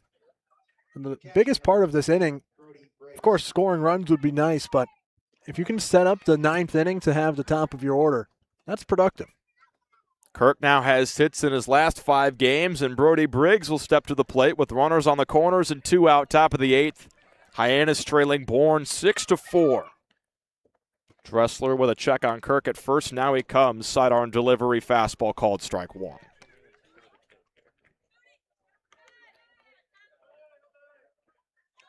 Last summer, Dressler was in the FCBL, where he had an ERA around 5 in 20 innings of work with Nashua. 0-1, misses down and in. Briggs nods in approval of the ball call, and it's now 1-1 to the Arizona State catcher. The Futures League has quite the assortment of team names when it comes to summer ball leagues. 1-1. Called strike 2, and Brody Briggs doesn't like it. He's jawing at the plate umpire, Jake Brichta, still shaking his head. The Harbor Hawk dugout is up in arms. They thought that pitch was low. And he's been seeing Brichta's zone all game long while behind the plate for Hyannis. 1-2, 2 out. Dressler looking for the K out of the stretch. That fastball well low, and it's 2-2. Just have to shake off that call. It's been made. Try to finish off this at bat and be productive for your team. Briggs looking for his first hit on the Cape League summer. Playing in his 3rd game. Currently 0 for 6 this summer. 2-2 pitch. Ball misses low. And a similar pitch to the one Briggs didn't like. He nods in approval. And now Kirk will have a head start from first. Full count. Zener on 3rd. Briggs looking to keep the inning alive and load the bases for J.C. Davis. Dressler, payoff. Broken back ground over to first for the final out. Hyannis strands runners on the corners. Still 6-2 Bourne as we head to the bottom of the 8th. Here at the Mass State Lottery, we know there's no bigger win than the $1 billion we provide each year to support all 351 cities and towns in Massachusetts. Now that's how we all win. The Mass State Lottery. Welcome to the state of winning. This week we've been working a lot with doing play-by-plays, just doing behind-the-scenes stuff with sports broadcasting, which I never really realized how much went into it, but it's been really cool. They've grown a lot. I've never really done like a program like this before, so like seeing all the behind-the-scenes has like really grown. I've learned how to really just gain confidence in my 953, 814, and then a New England donor, sir. Since coming in, he just threw up a 1-2-3 frame in the 7th. Finished it off with his first strikeout of the for 9-1-2 due up in the top of the 9th for Austin Hawk, Matt Bolton, and Bryce Eastep to hit. If anybody gets on the top of the lineup, will have a chance with Blake Schaff. Austin Hawk has had the hot hand today. 2 for 3 with 2 singles. One of them brought home 2 runs. He's also stolen a base. Far into the windup, first offering of the 8th. Fastball up and in, ball 1. A quick update on some scores around Cape Cod. Chatham all over Orleans 12-4 as those two battle for the last playoff spot in the East. 1-0 from Far, down and away 2-0. Wareham still crushing Falmouth 14-2 in the bottom of the 7th. That game's about to end due to the mercy rule. 2-0 from Far, fouled away by Hawk. He was late on the fastball. It's now 2-1. So the good news for the Harbor Hawks is should they drop this game, they won't lose any ground on Falmouth, who they're battling for among second place in the West. Far 2-1 pitch. Fly ball straightaway left. Dromboski a couple of steps over to his left, and he makes the catch for the first out. Of course, between Hyannis and Falmouth, whoever comes out on top for second place, they'll get to host a playoff series in round 1. Home field advantage for games 1 and 3 if necessary in the best 2 out of 3 series. Both teams still have a shot to catch Bourne at the top, but if they close out this win, they may have put it out of reach. Bolton in for the left-handed side. The righty Far deals. Fastball beneath the knees. Nobody on, 1 out. Bottom half of the 8th. Bourne leading Hyannis 6-2 as nightfall has come over Doran Park. 1-0. Far delivers. Chopped foul along the first base line. Looks like Wareham is going to be within a game of catching up to Cotuit once again for the last playoff spot in the West when they come to town. 1-1, showing bunt is Bolton. He pulls it back. The fastball misses high. It's now 2-1 to the 8-hitter. Cotuit was walked off today, 5-4 by the Harwich Mariners. So now Wareham is just 1 game behind Cotuit for that last and 4th playoff seed. 2-1 backdoor breaking ball called strike 2. It was a walk-off balk with Cade Curlin batting. The Cotuit pitcher committed a balk. Micah Rienstra-Kirikov scored the winning run. 2-2 rocketed foul. And Bolton stays alive. Ryan Buckler, the Cotuit pitcher, made the mistake, and it could be a real costly one come season's end. He was in a tough spot. 1 out, the bases loaded. But you never want to see a balk off. 2-2. Chopped on the ground over to second base. J.C. Davis scoops it. Throw was low over to first, but Andrew Lamb digs it out for the second out.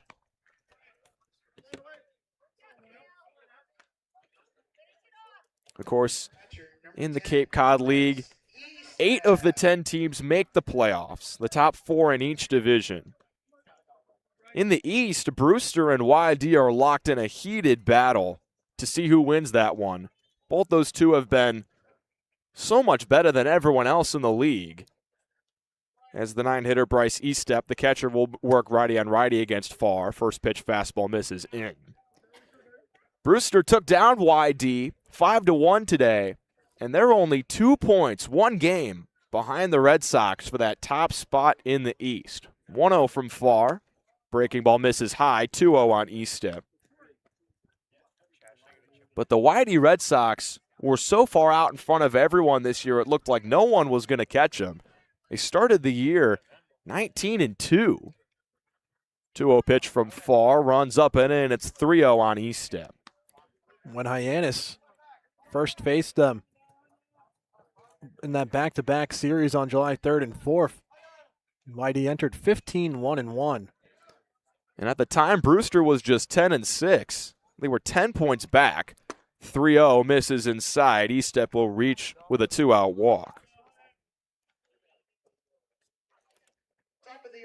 But it looked like no one was going to catch YD. Brewster was in third behind Harwich, but the Mariners have been struggling as of late. That walk-off balk just snapped a 6-game losing streak for the Mariners. But Brewster has been on fire. They're 8-2 in their last 10. And they're really making things interesting to see who gets the 1 seed throughout the whole playoff race. Top of the order, Blake Schaff will hit lefty on righty against Kevin Landry Farr. First offering, fastball outer edge, called strike 1. 6-2 Braves over the Harbor Hawks here in the bottom half of the 8th inning. Runner on first, 2 out. Farr, the third pitcher to take the mound tonight for the Harbor Hawks. Breaking ball chopped in front of the plate. Brody Briggs out of the crouch along the first base line. He makes the throw to first to retire the side. No runs, no hits, no errors. 1 runner left on base for the Braves. They're 3 outs away from a win as we move to the top of the 9th. When you need to dig, lift, move, cut, or just about anything else, then dial up the Rental Source staffed with equipment and construction experts. They'll help you get the right machine for the job and make sure it's delivered when and where you need it. With locations across New England and the newest and most reliable inventory, Milton Rents is your local source. When I started teaching on the Cape 30 years ago, you could buy a house on a teacher's salary. But today, teachers, public safety officers, healthcare and hospitality workers, the people who make the Cape work, are struggling to find homes they can afford. And I really worry about the kids who will follow us. I think it's .org.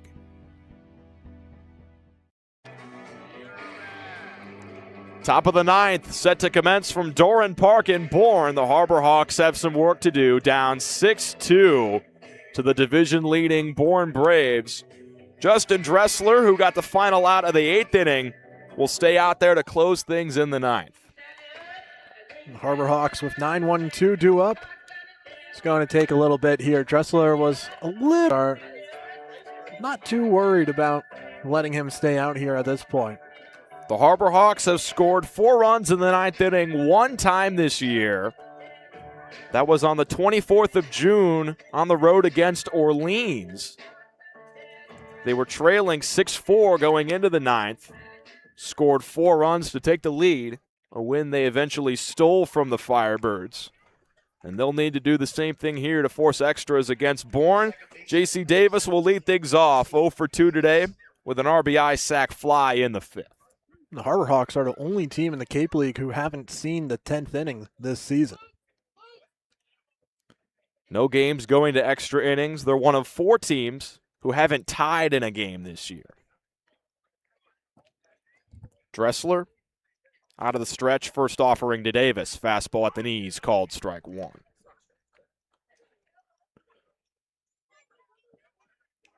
Davis has struggled at the plate this summer on the Cape. The Rice Owl looking to get in a groove. Coming into this game, he was just 6 for 39, hitting 154. A 1 pitch. Fastball outer edge, called strike 2. He had a tough day yesterday at the plate against Falmouth, went 0 for 5.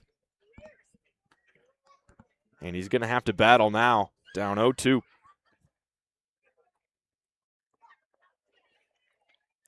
Dressler, the Bryant product, 0-2. Davis, high chopper over to short. Blake Schaff fields it at his chest. Throw is low, and it gets away. So Davis will reach to lead off the 9th, and the top of the order will come up. It has been a rough day for Blake Schaff at shortstop. His 2nd error of the game, 8th error of the season. And this is another game where the Harbor Hawks have their opponents just been running up the error column. That's the 4th of the game for Bourne. There was 3 yesterday from Falmouth. The first error by Blake Schaff was in the 2nd inning It caused a run to score. Caden Miller came around from second base. Hyannis went up 2-0, but all 6 runs for Bourne came in a disastrous 5th frame. First pitch to the leadoff man, Nick Dromboski. High fastball fouled straight back over the netting. Davis on first, nobody out. Top of the 9th. Hyannis trailing Bourne 6-2. Davis did his job as the 9-man. Got on with his speed. 0-1. Dromboski takes away. But you got some big hitters coming up. Jimenez, Andrew Lamb, and Caden Miller await after Dromboski. And down 4, Hyannis still 1 swing away if they can load the bases. They need a little more momentum on the base paths with nobody out to get the dugout back into it. 1-1, Dromboski, high chopper over to second base. Into the hole, Osterhaus, sidearm throw to first in time for the first out. Davis to second. 1 out in the top of the 9th.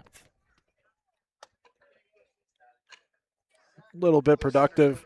Tough here with 4 runs to make up. Of course, you don't want to just waste an out for putting a runner in scoring position. Jax Jimenez, the switch-hitting Oregon Duck. 1 for 4 today. He'll hit from the left-handed side against the righty Justin Dressler. A look back at Davis. Now the pitch. It gets away to the backstop off the bricks. Estep couldn't cleanly field it on the rebound, and Davis moves to third. And the rebound is so fast here from Doran Park that it got by. Back towards the pitcher, past Estep, off the ricochet. It got by him twice, once to the backstop and once coming off of the backstop. So a runner on third, 1 out. And Jimenez at the plate in a 1-0 count. Deep breath from Dressler. Now the pitch. Swing and a miss. Jimenez tardy on the heater. It's 1-1. Sometimes forget how important that padding is behind the backstop until it's not there. Even a chain link fence like in Harwich will hold the ball a little more than solid brick. 1-1. Jimenez twirling the bat. Here's the pitch. Fouled away along the third base side off the netting above the Bourne dugout. And it's 1-2. Jimenez with his single in the 5th inning extended his hit streak to 7 games. That's the longest hit streak from a Harbor Hawk this summer. We'll see if he can extend it tomorrow at home against the Wareham Gatemen. 1-2. Swing and a miss. Jimenez waves at the changeup, down and away. 2 out. Hyannis needs a hit from Andrew Lamb to extend this ball game. That hole at bat, Dressler was in control, got to 1-2 and made some solid pitches to get the swing and miss. First strikeout of the relief appearance for Dressler. And here's Lamb. No batting gloves, hitting from the left-handed side. Dressler out of the stretch. Fastball upstairs.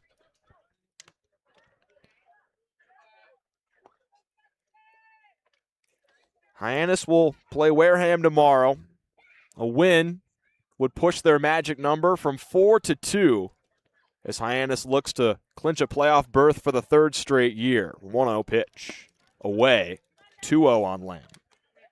And with Andrew Lamb as the last hope, the Harbor Hawks have a streak here for Andrew Lamb, trying to break 4 straight games of strikeouts here in likely his final at-bat. He's a big power hitter, but sometimes he falters with the K. 2-0. Fastball at the knees, called strike 1. Runner on third, 2 out, top of the 9th. Bourne leading Hyannis 6-2. Lamb rubs some dirt on the hands, twirls the bat in front of the plate, now above his head. 2-1. Fastball low, and it's 3-1. The Harbor Hawks yesterday had some strong at-bats in the last of the 9th, trying to avoid the strikeout, especially Will Fosberg late. Worked a walk there with 2 outs. 3-1. Here it is to Andrew Lamb. Up and away with the heater. Lamb draws a walk, and the game will extend for Caden Miller. It's been a win for Caden Miller to stay in this game after his last at-bat. Had to step out of the batter's box and talk to the trainers and skipper Mitch Carricker for a moment. He jammed his hand on a swing in the 7th inning. Got looked at, but was able to stay in the game, and now he's up in a big spot. Runners on the corners, 2 out, top of the 9th. Lamb goes for second. Pitch misses away. Bryce Eastep, the catcher, will let him have it. It'll be defensive indifference. I don't think Lamb will get credited with a stolen base there. The primary task right now for Bourne is the batter. With a 4-run lead, those runners on second and third now do not matter. They just need one more out. 1-0 from Justin Dressler, swing and a miss. Miller late on the middle fastball, and it's 1-1. The Harbor Hawks have the tying run on deck. We've mentioned it's been in slam range this whole time. It doesn't really feel like it, but it is out there for the Harbor Hawks. Miller looking to put one into the outfield and score a couple of runs. 1-1. He loops one straightaway left opposite field, coming in and making the catch. Bolton dropped it out and left. 2 runs will score. My view was blocked by the plate umpire Jake Brichta, but Bolton couldn't come up with the catch. 2-run score at 6-4, and Swigert will step in as the tying run. That was as routine of a fly ball as you can get, and he just whiffed it. Well, make him pay now. 5th error of the game for the Bourne Braves. They've really opened the door for Hyannis with the mistakes. Here's Swigert. Runner on first, 2 out. Breaking ball down and in, called strike 1.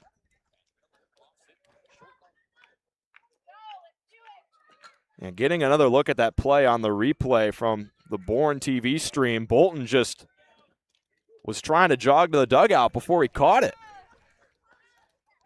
0-1 from Dressler to Swigert. Fastball beneath the knees, and it's 1-1.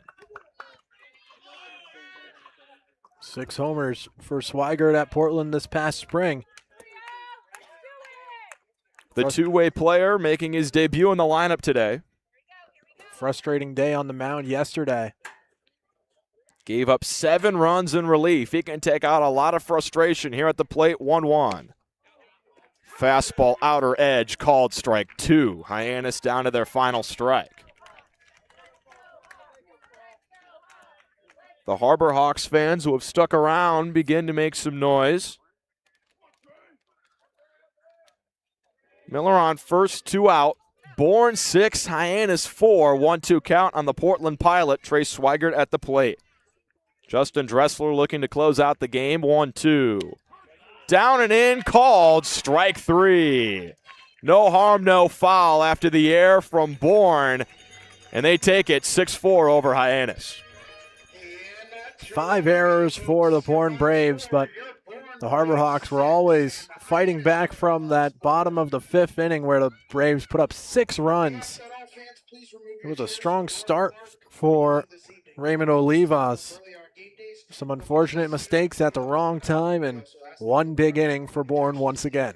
4 runs for Hyannis, all of them unearned, to the line of 3 Bourne pitchers. Will Harrington gets the win in this one. Raymond Olivas will be saddled with the loss. We hope you enjoyed tonight's broadcast. Hyannis will be back in action tomorrow at home against the Wareham Gatemen, and we'll have you covered from wire to wire on Cape League TV. Have a